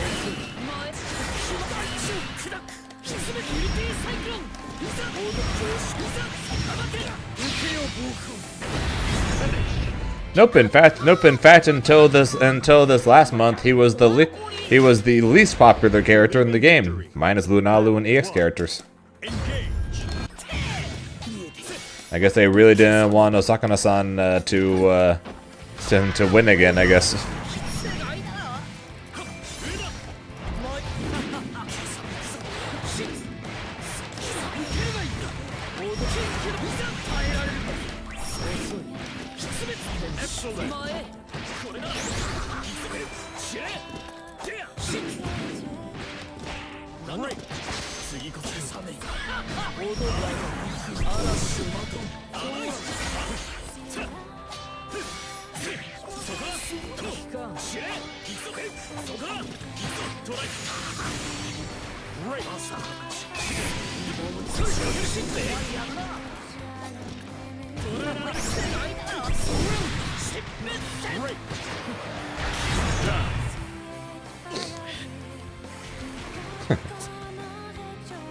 Battle 2. Engage. Should have been low ranks. Yeah. I'm the only honorary player, and imagine like there being like only like one honorary player or two honorary players total, but they're both like just like insanely strong players. They're like, Mike, I have an 80% win rate on honorary. And then when Side Games looks at the total numbers for honorary is that he's an 80% win rate. Nope, must nerf. Too strong. Even though there literally is only two players total.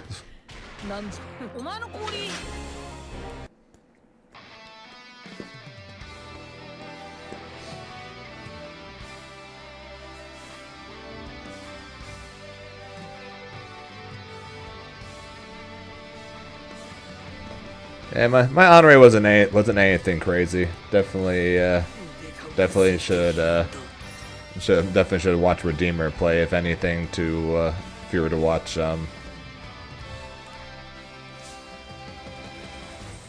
if you were to look for honorary stuff.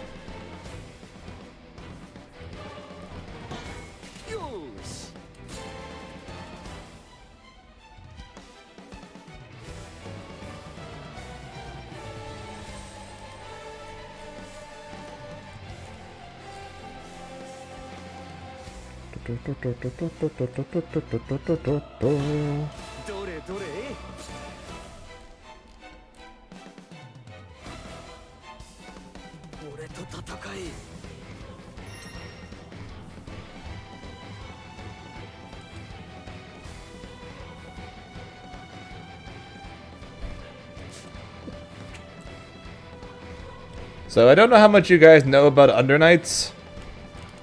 I know next to nothing, but it's not gonna lie, this is pretty funny. Hang on, where'd it go?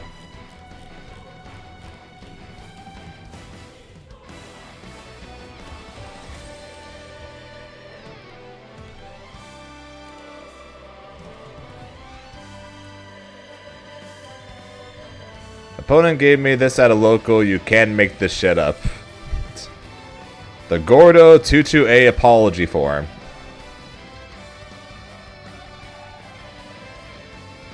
By completing this form, I hereby acknowledge that Gordo 22A is an invaluable tool for both offense and enabling Gordo's neutral presence. My previous perception of 22A was misguided and founded upon fundamental misunderstanding about 22A's utility. Check the boxes below to complete your apologies. 22A is an indispensable tool for tying together Gordo's kits. 22A is invaluable for both Gordo's routings and block strings. Sometimes you hit 22B instead and something funny happens. Being +7 is good actually. Acknowledge the following condition before signing. I hereby revoke my right to complain about Gordo 22A under any circumstances. When opposing Gordo successfully utilizes 2-8 against me, I certify that they are a better person than me in all aspects. A 5-frame gap is not matchable. I will never challenge a frame trap into 2-8 again. Sign here with your social security number, printed name, signature, and date.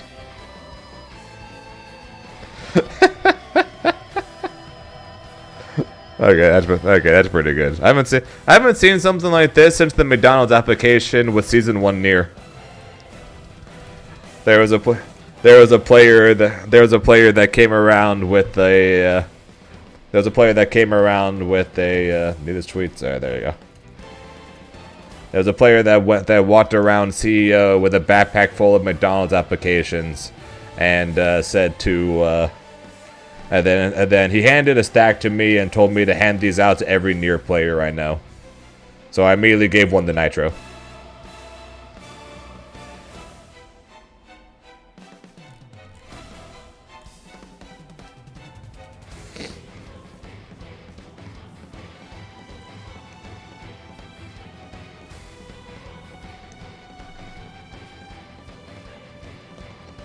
Who is 5H?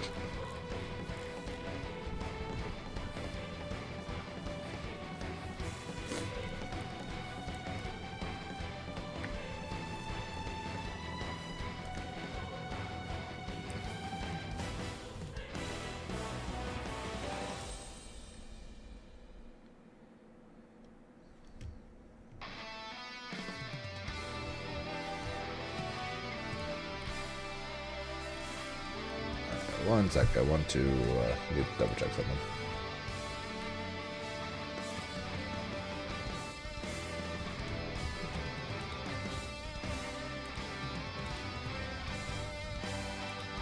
What is this again?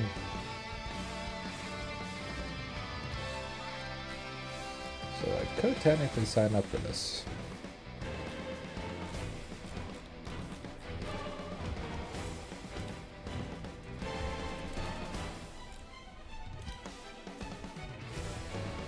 Alright guys, random question for you guys.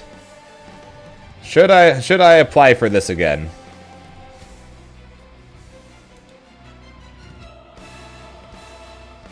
I applied for this last time they ran this, and I did not get in. Should I apply? It's kind of like a it's kind of like a Sage Jam Slam thing, but for Under Knights.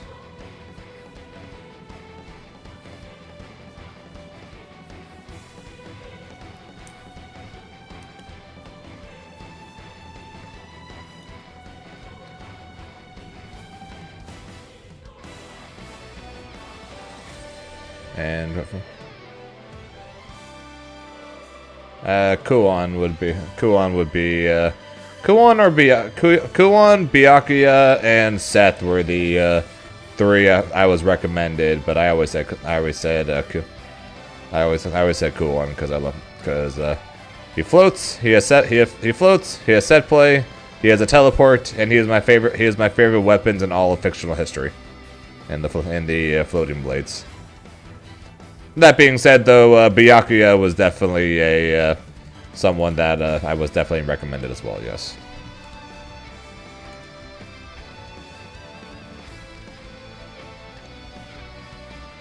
And fortunately for me, the finals for the final bracket for it is being run the week before Level Up Expo, which I'm going to.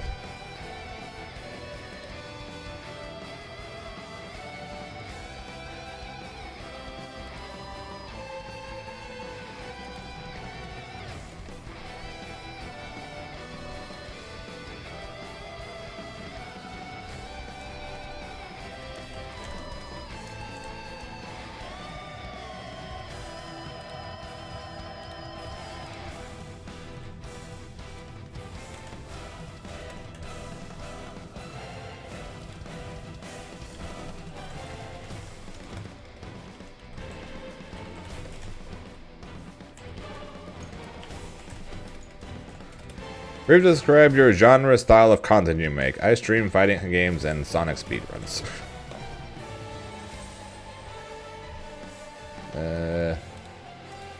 I must link my Twitch channel.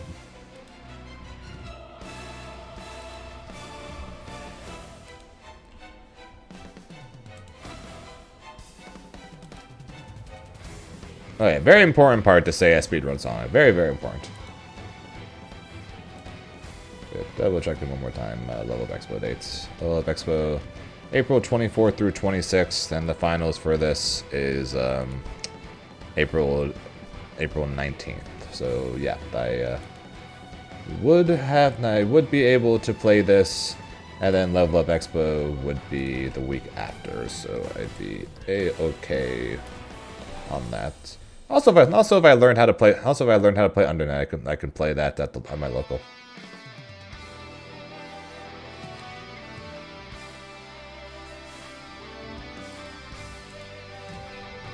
Okay, let me finish. Silent Fist, I don't know. Experience in fighting games. I have been competing for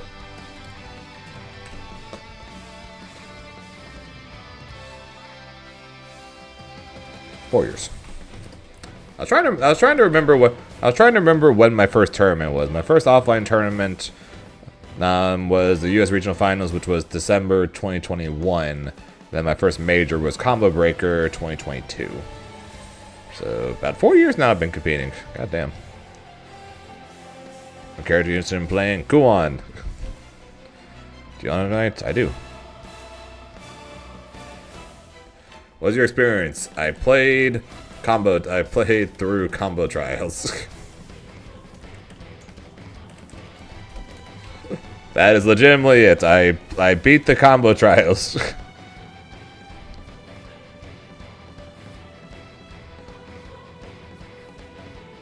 My highest ranked character has no results whatsoever. I don't have that. I am indeed NA. Why should you be chosen to participate in this event? Guys, what's a good reason why I should be picked?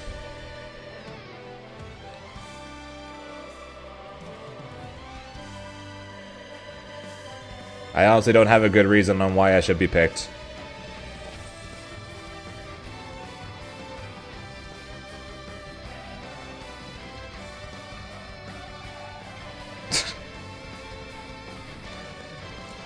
I don't think me saying I'm the GOAT is a good... I don't think me saying I'm the GOAT is going to help here.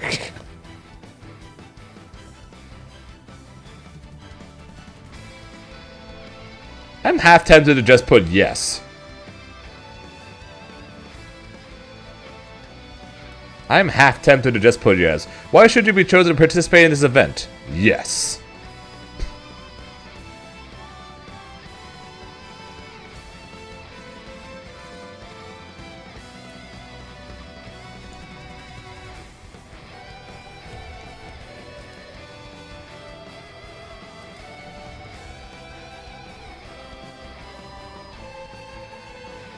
Not with that attitude.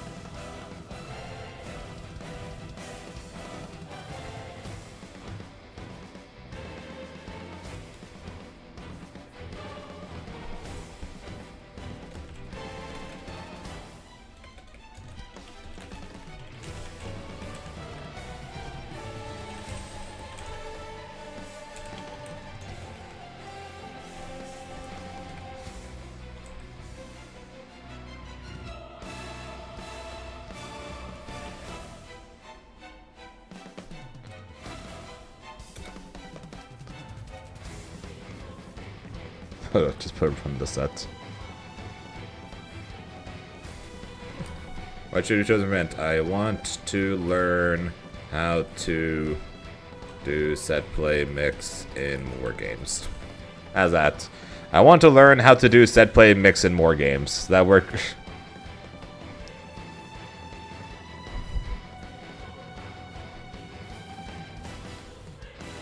Must learn set play in all games.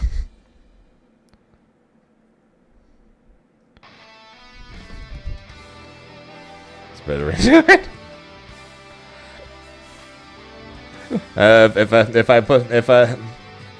If I get chosen or I don't get chosen, you guys can say something else. You guys can just say that instead. All right, I applied for a second time for the GRD break. We will see if I get in this time or not.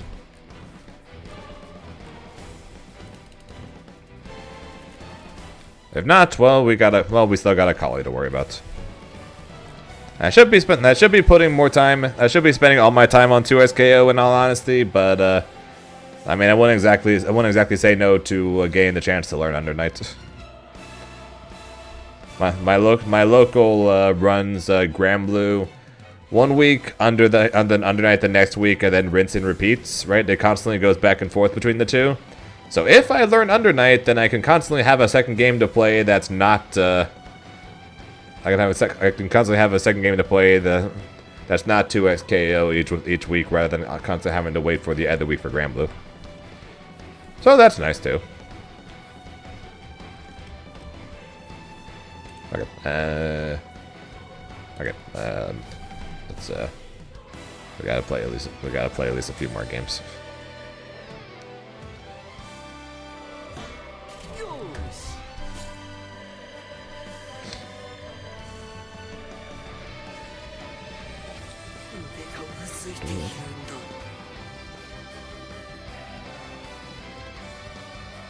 Yeah, Coliseum does Granblue 1 week and then Under Night the next week.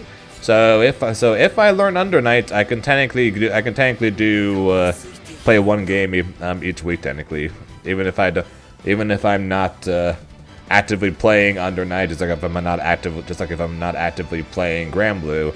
I'll still be able to play those and have more to do while constantly waiting for the other 2xKO players to finish their Guilty Gear matches or their Street Fighter matches or whatever. That way they can say we gotta wait for Zane on something too.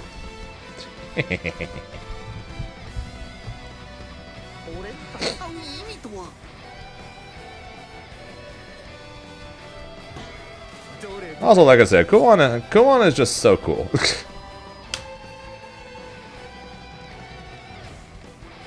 Gohan is so freaking cool. Great design, cool looking character, great set. God set play, flies around, teleport, and like I said, he's got my favorite weapons in fictional or real history.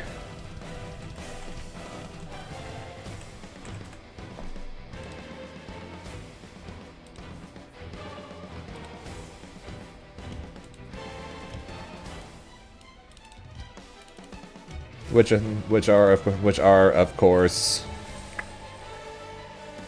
the floating blades.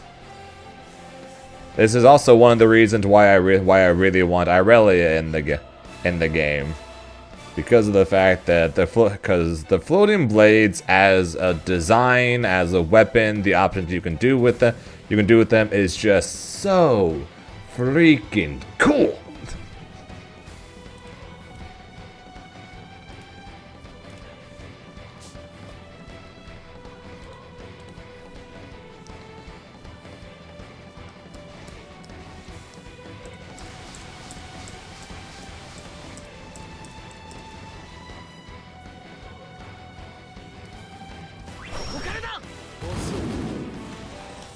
And I honestly probably would have kept playing. I honestly probably would have kept playing Under Night, but like I said, when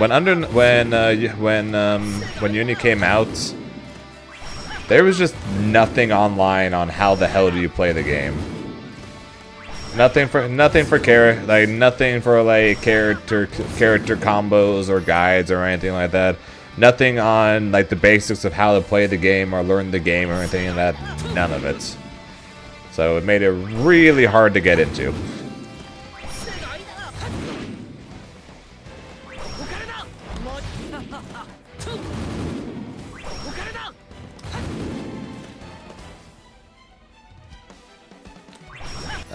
Choose people out to throw a lot of tornadoes. Throw a lot of tornadoes. Do a lot of seal dashes. Piss people off. If you're fighting against someone better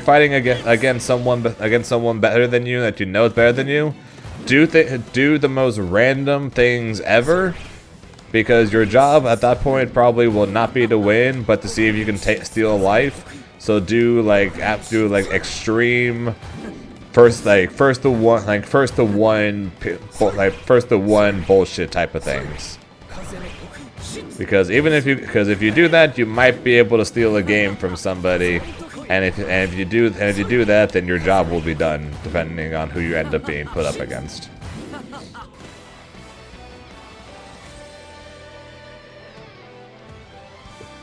Sounds good. Have a good night there, Rice.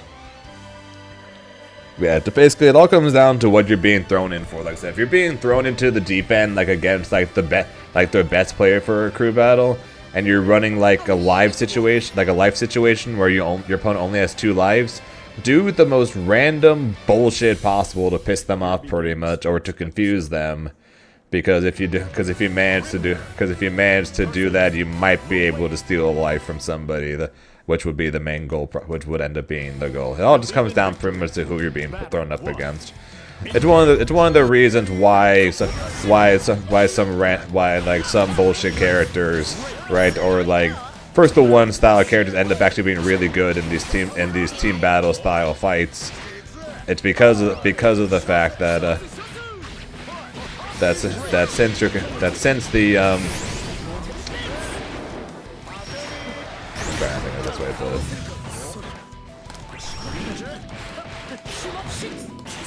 That since it's a live situation, random character bullshit that the opponent might not have seen coming can be the difference between can end up just stealing a life just from that.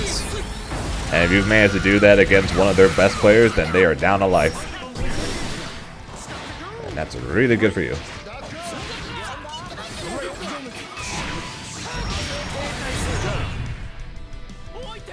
Really dig deep resources to make it harder to learn. Yeah, I'm not the best. Yeah, I'm not the best at learning, learning new games or new tech or whatever. I need to see and watch something like 5 times over, minimum, pretty much, before I really get it. So they're not being something.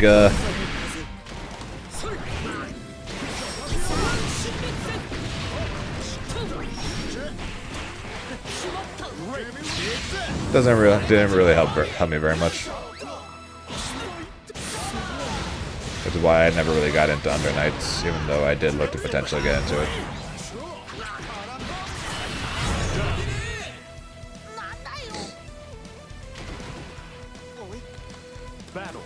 And if there's nothing to help a person, there was nothing to help me learn, then I just dropped it, which is what ended up happening.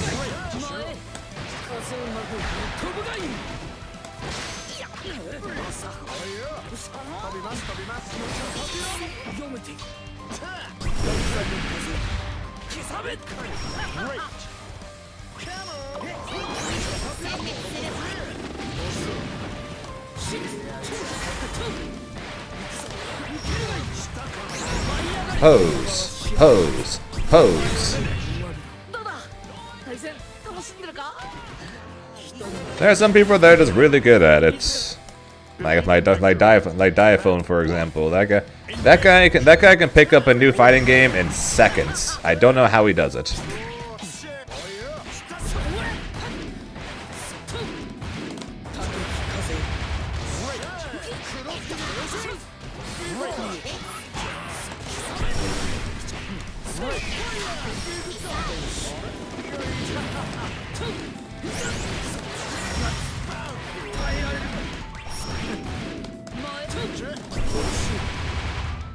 Down.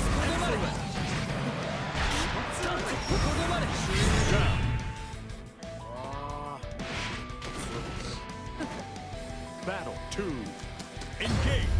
Yeah, the fortunate thing when it came to the Avatar beta is the fact that there was a training mode, so we were able to do it.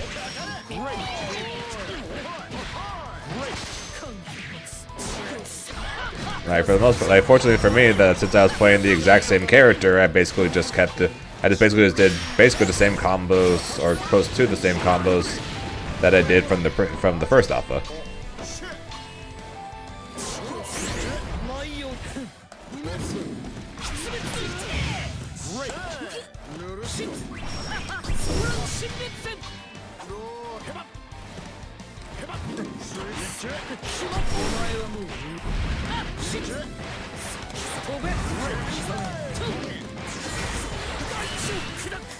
I don't know if this goes. Oh yeah, it does. Never mind. Why do you keep dodging and rolling over and over again? My god.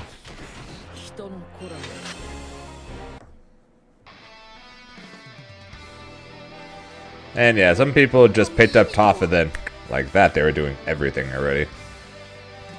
I was just playing the same character, doing almost the exact same combo I did in the first test, so I cheated.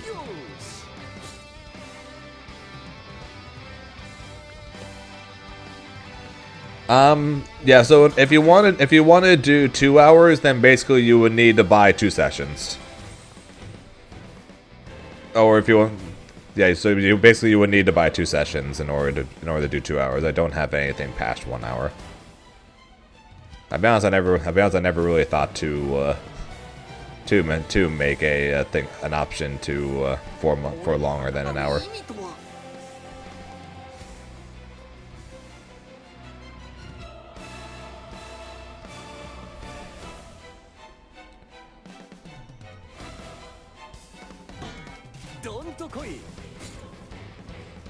But if you want to do a 2 hour session, then and you want to just do it just back to back, you could either purchase them and then have it do back to back, and then we'll just continue on as if it's the same old.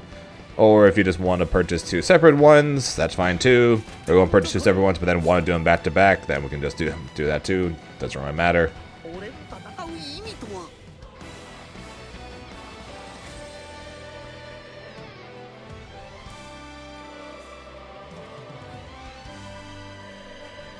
Yeah, I'm not sure if I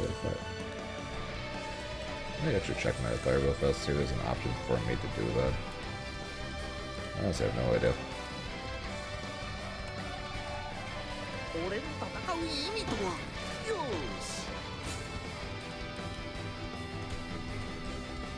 What is my password again?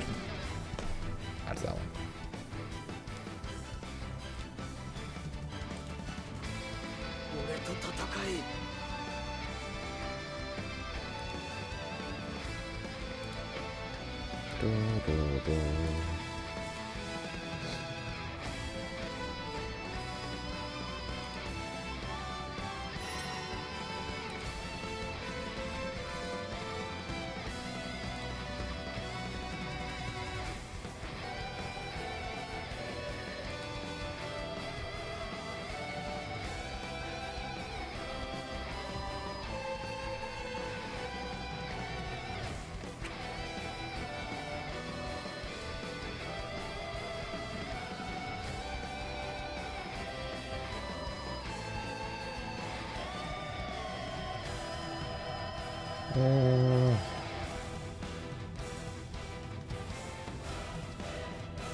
That was a good test.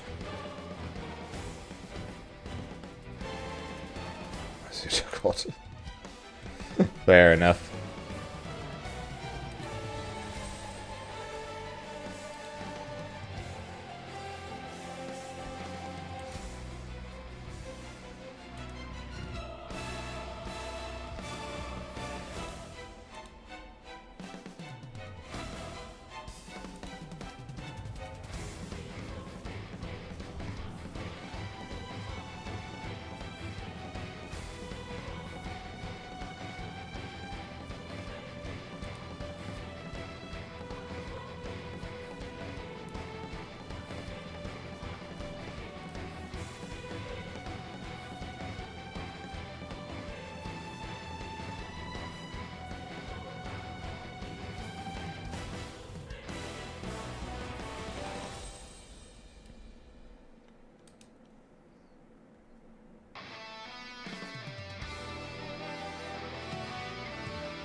Okay, no, that's not what I'm looking for. Why is there no option that just allows me to just say 2 hours?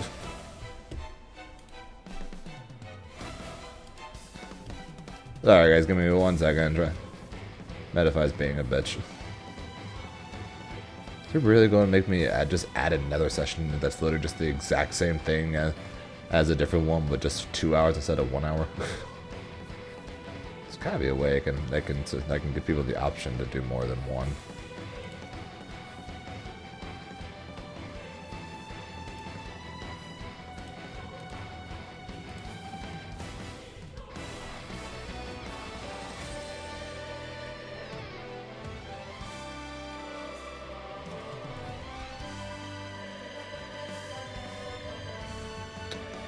Does not look like it.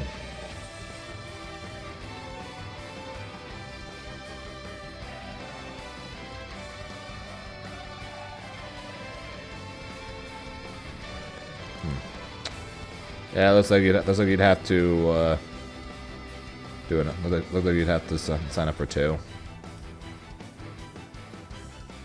Sorry about that, man. Not sure why Medify's not. You would think Medify would allow you to do that.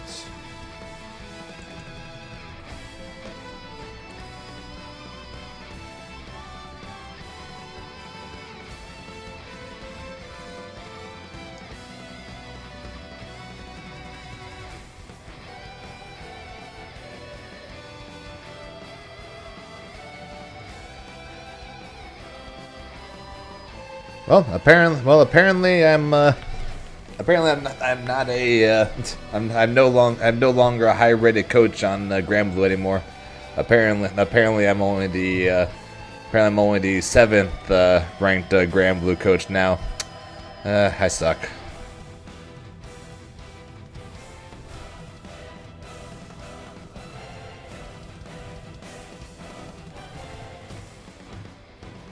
I wish I could freaking. I wish I could freaking charge the amount of charge the amount that Diaphone charges. Sweet Jesus.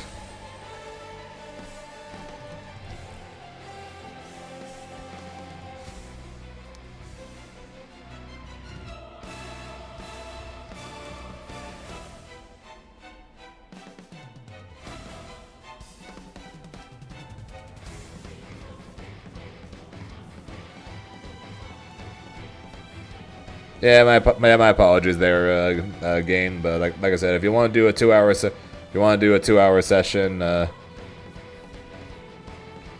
actually, game. What you could do, to do a 2 hour session without having to sign up for 2, is you can sign up for 1, and then it's going to ask you if you want to leave a tip. You can just sign up for 1 and then leave a $20 tip. So that way you're basically paying for 2 sessions without any, or actually no, leave it 15. They'll say if you want to do a 2 hour session, they'll give you 25% off. So leave a 15 tip, so it's 35 for 2 sessions rather than 40, and then we'll just go for 2 hours.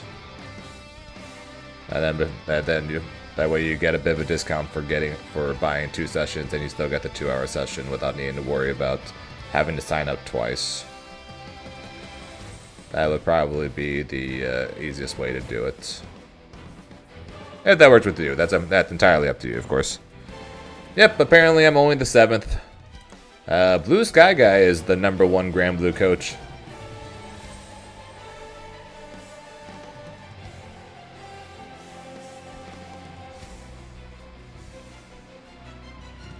There goes Blue Sky Guy at #1, Diaphone #2, Incendia #3, Dr. Snoop #4, DX Tornado #5, Laid Way Back #6, and then I'm #7.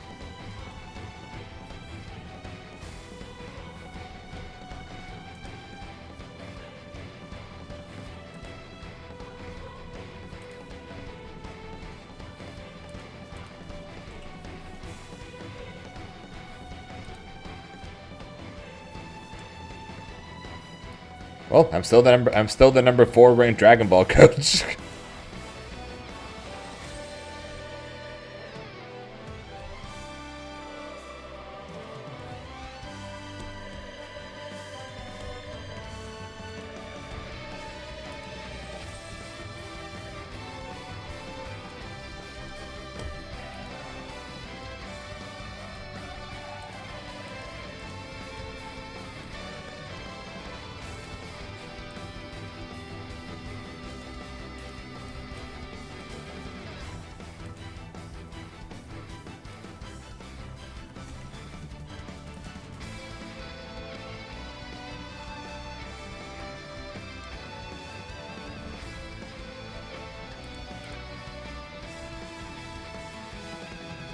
And I'm number 7 also for 2x KO.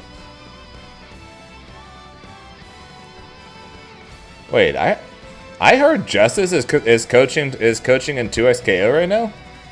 Didn't he literally get coached by Cloud in the Sajam and the Sajam box jam thing? Can I just book you for a coaching session and force you to play an hour of Able Mirrors with me? Yeah, technically yes. If you want to pay me $20 to play you for an hour of just straight up Able Mirrors, then yes, you can do that. That is technically an option you could do, yes. What time is it in your region right now? It is 10:26 p.m. in my time right now. May I do that? Well, the option's there if you want to, Ubu. The option is there if you want to.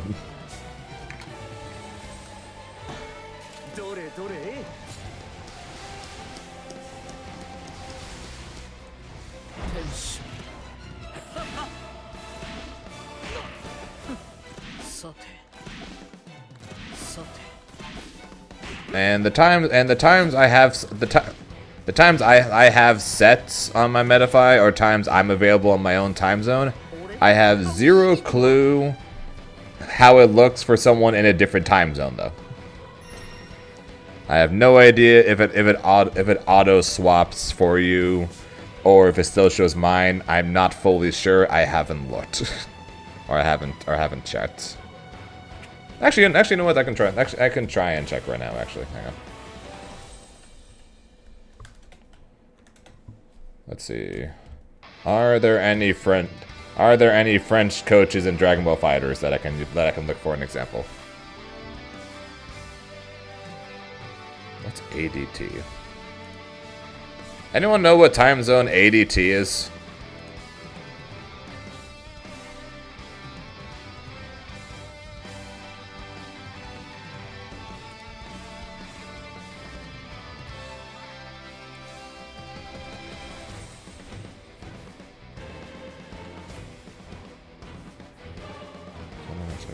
Okay, yeah. So when you go, so it doesn't really matter. So when you go to select a time, it'll automatically adjust your time zones, or automatically adjust the times to your time zone. And if that apparently interesting. But yeah, so I went and clicked on the Atlantic daylight time, whatever. And then when it goes to select a time, it shows the times for me in Pacific, which is my time zone. So when you go to select a time, it should automatically show you in your time zone, which does make sense. Which does make sense that it should do that. But yeah.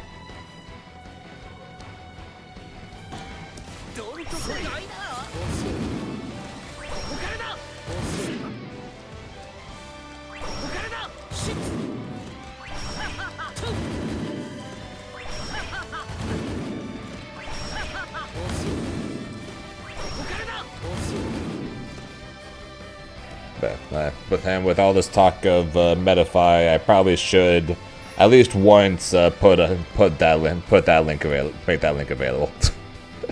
I probably should at least once put that link on there.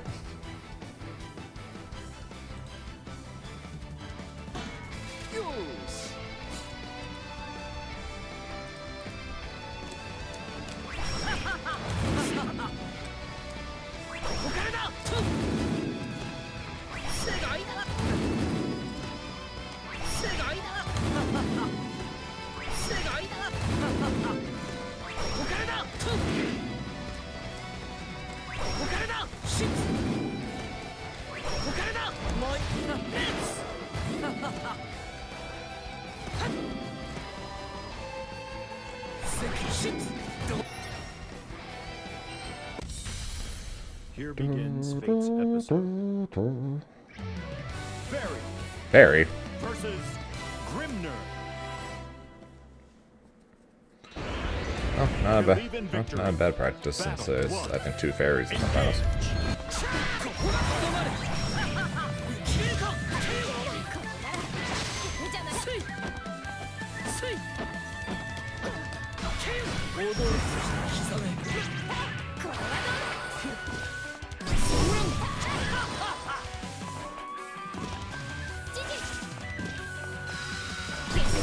Olé.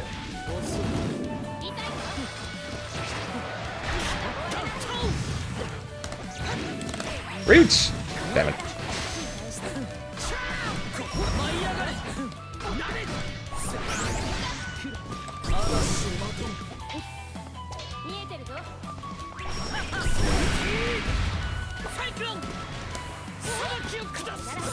Ow.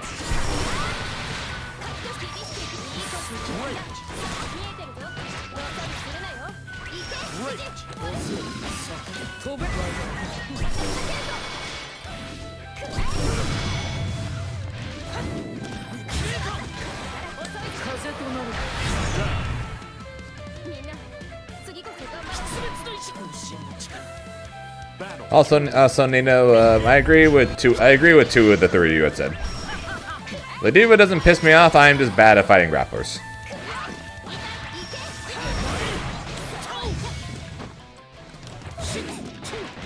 Reach! Damn it! Never reaches.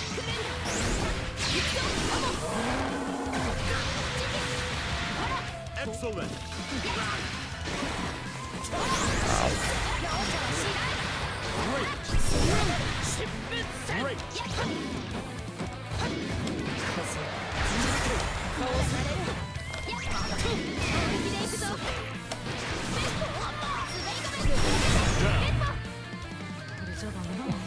Appreciate that, game, and have a good night. I'm probably going to be calling in the not so distant future myself, since we did have the late start to the stream.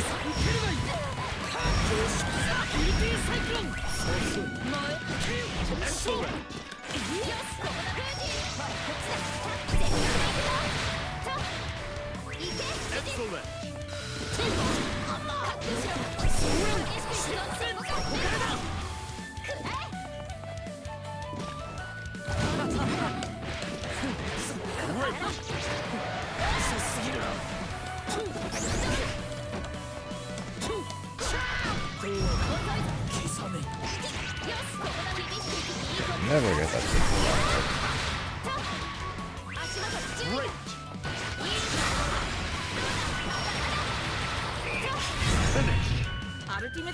Oh, that shit was so long.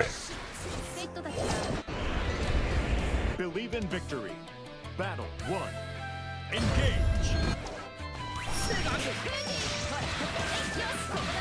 Too much alone. Okay. I can do that. Ow.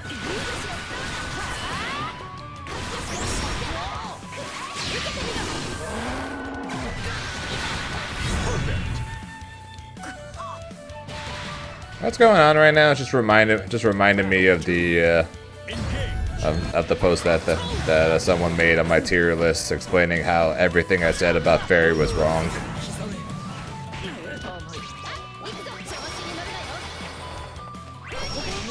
And a lot of what I'm seeing right now is just me being proven right.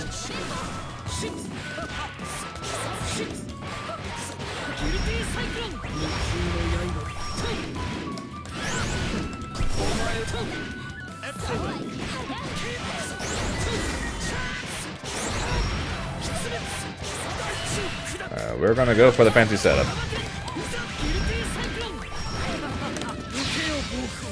Nailed it.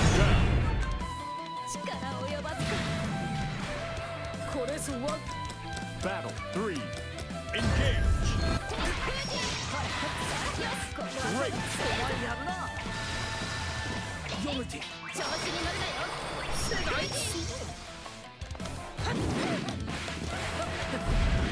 Great. I cannot get him for mashing. I keep trying to get him for mashing, but I cannot seem to hit him for mashing.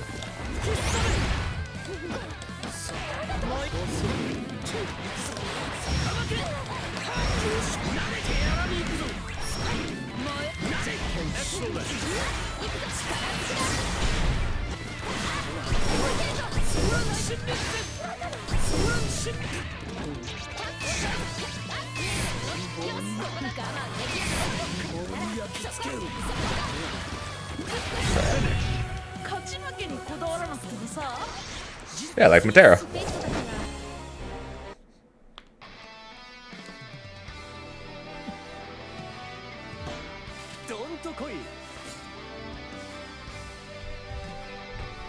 But yeah, someone wrote a like 5-paragraph long comment on my tier list video explaining how Fairy is not as strong as I was making her out to be, and how talking about how she still gets the mix up fairly often, like how she still gets the high low mix up all the time. How she can still basically force you in the corner even for losing. Like she basically backs away, and then purposely puts herself in the corner just so she can put you in the corner.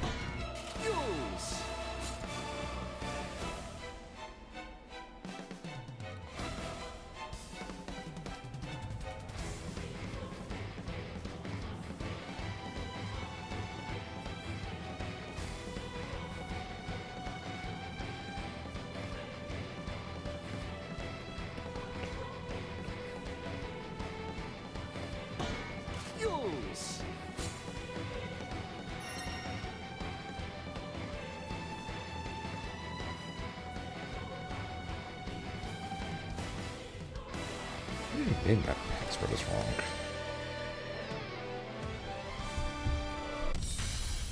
Here begins Fate's episode. Grimner versus Ilsa.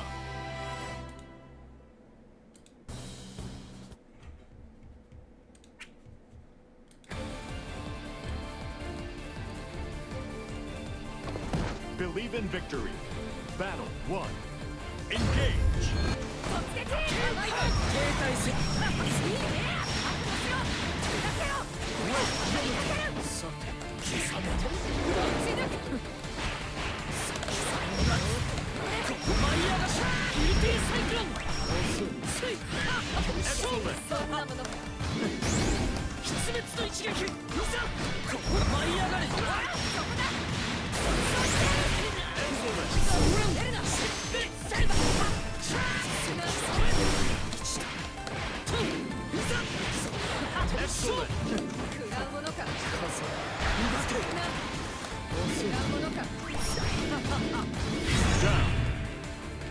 Well, I can honestly say it's the first time I've done that.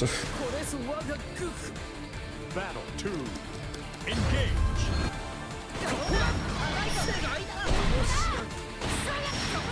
I've gotten chip off seals in the corner plenty of times. Never done 2 seal dashes into setting up another set of seals to then do more seal dashes to then chip kill somebody. That's a first for me. It worked because he let me do it, but that's a first for me.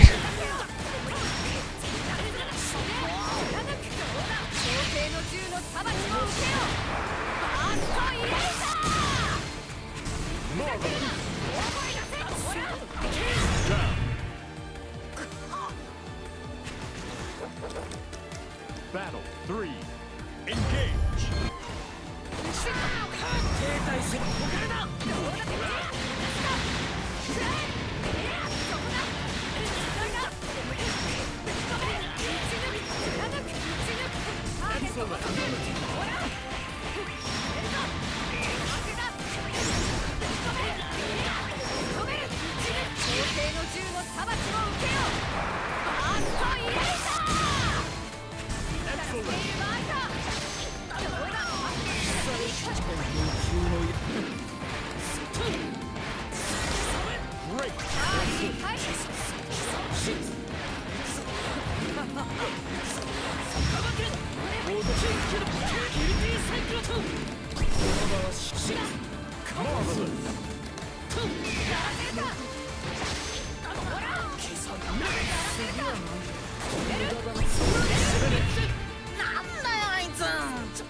Believe in victory. Battle 1. Engage. Excellent.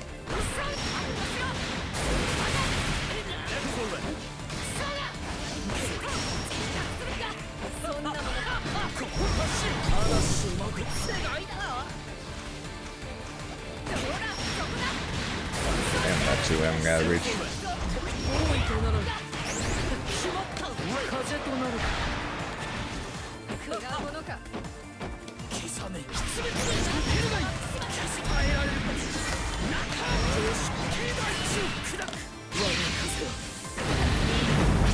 And not this one, but starting from after this match, next win, and I'm probably gonna call it. I'm gonna get hit here. Yeah, I'm dead.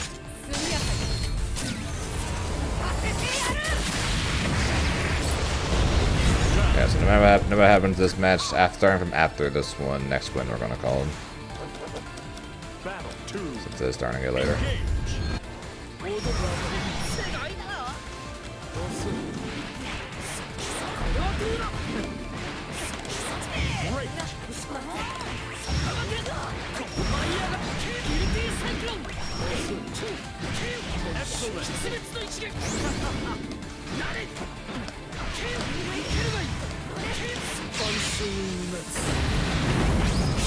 Yep. It do be 10:40, and I do need to be up in the morning.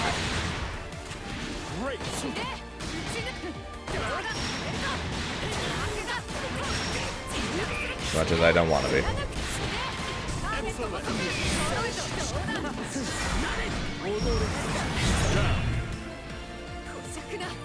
Also, I was up at like 6 this morning because my God, the wind was so loud this morning and last night. The window in my bedroom was shaking this morning.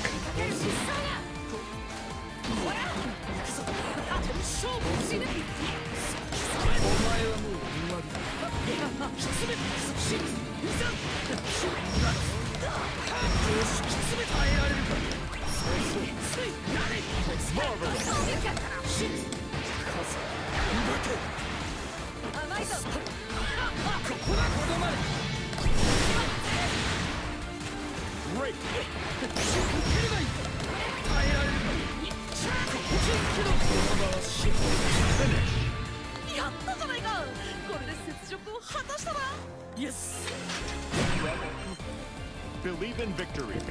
Battle 1. Engage. Oops.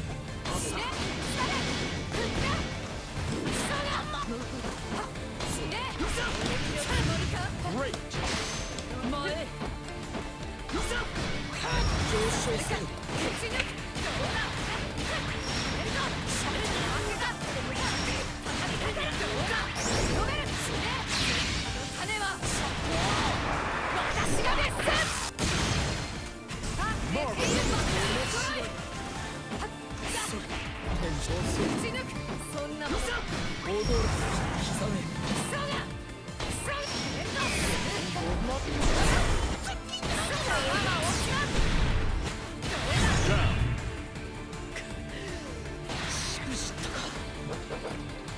Battle 2.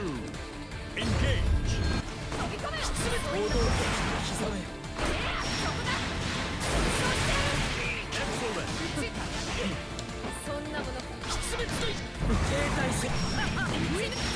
God, that 2M.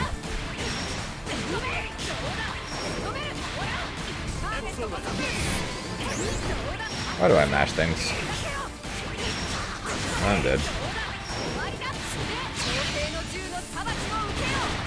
Why do I mash things? This ain't season 1.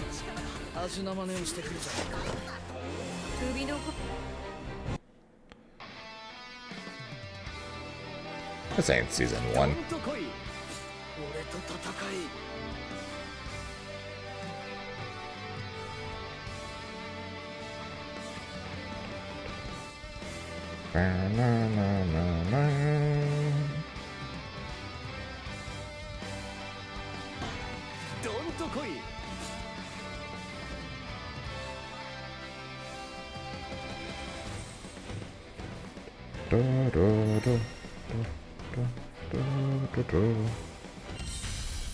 Here begins Fate's episode. Grimner versus Willness. Kind of ironic that I say next win, and we'll call it. My previous two matches were against zoners, and I lost to them both. And then now this match that could potentially be the last one is against basically about as far away from a zoner as humanly possible.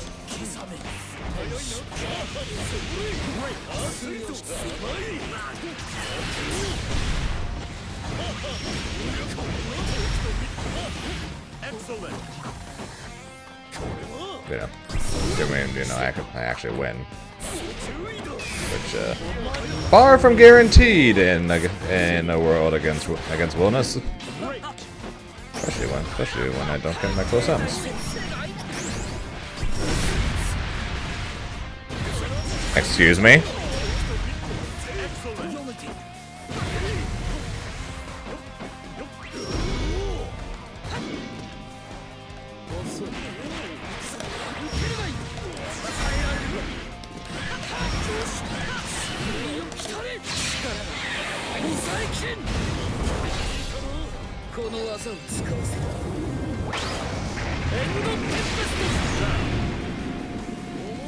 Yeah, don't forget, Grimnir lost all of his corner carry the same patch that Willness came out. Ain't that something, huh?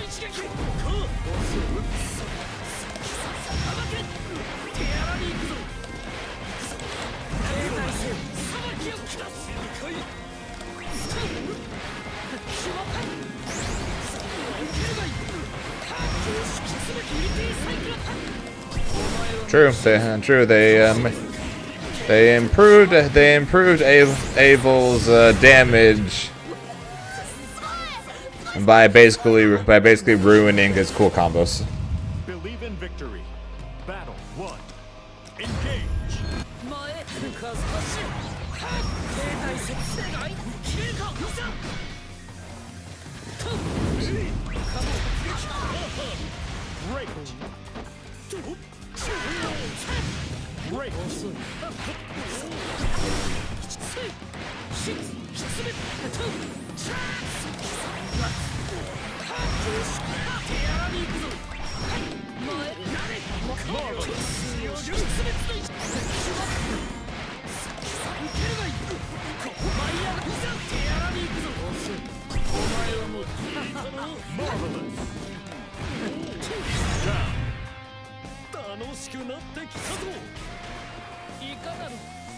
Battle 2.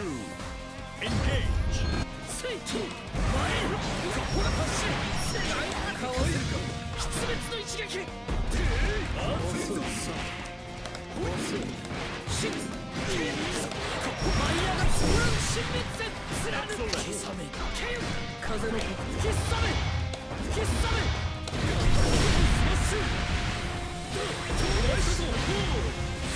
Excellent.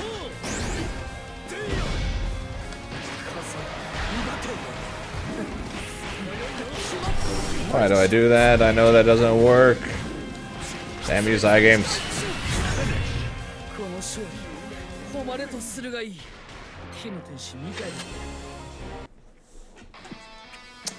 Hey, they.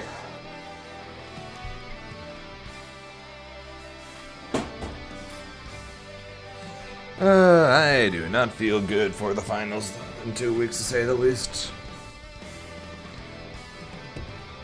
But too bad. I better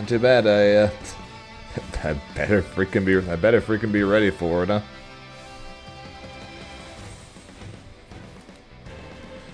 But that'll be the non-stop grind, or the big grind, definitely going to need to happen next week, since I leave a week from Tuesday. But it is getting late, so we're going to put up on the end screen, and then I'm going to say thank you guys for watching a very random late night stream, since definitely don't normally do that on Saturdays, but that's what I get for going to a Invincible Versus event earlier today, right? But we'll be back on the normal schedule, though, from now on, at least between now until I'm on a plane to Korea. So that means that we'll be doing some Sonic Sunday tomorrow, before basically doing Grand Blue the rest of the way until I'm gone for the finals. So we'll be back tomorrow. We'll be doing some Sonic Adventure speedruns, and then we'll be back on Tuesday for more Grand Blue for the fighting games, which I know most of you guys, which are the main things I know most of you guys care about. So until then, I hope you guys have a good rest of your day, night, or time for you guys, because time zones, as always, are a very weird thing. Until next time, I will talk to you guys later.